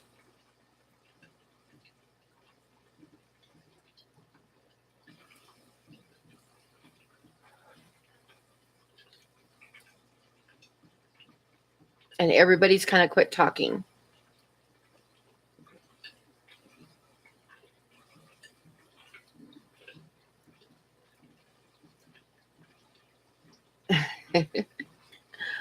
Yep. I'll see you in Hawaii. Of course I'll win.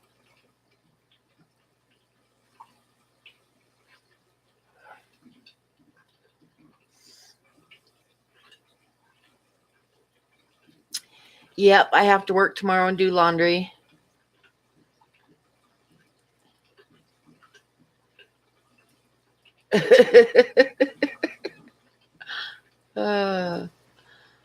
Good night, Reels. Good night, everybody. I'm going to go ahead and shut it down here. So everybody have a good night. And thanks for coming to my stream.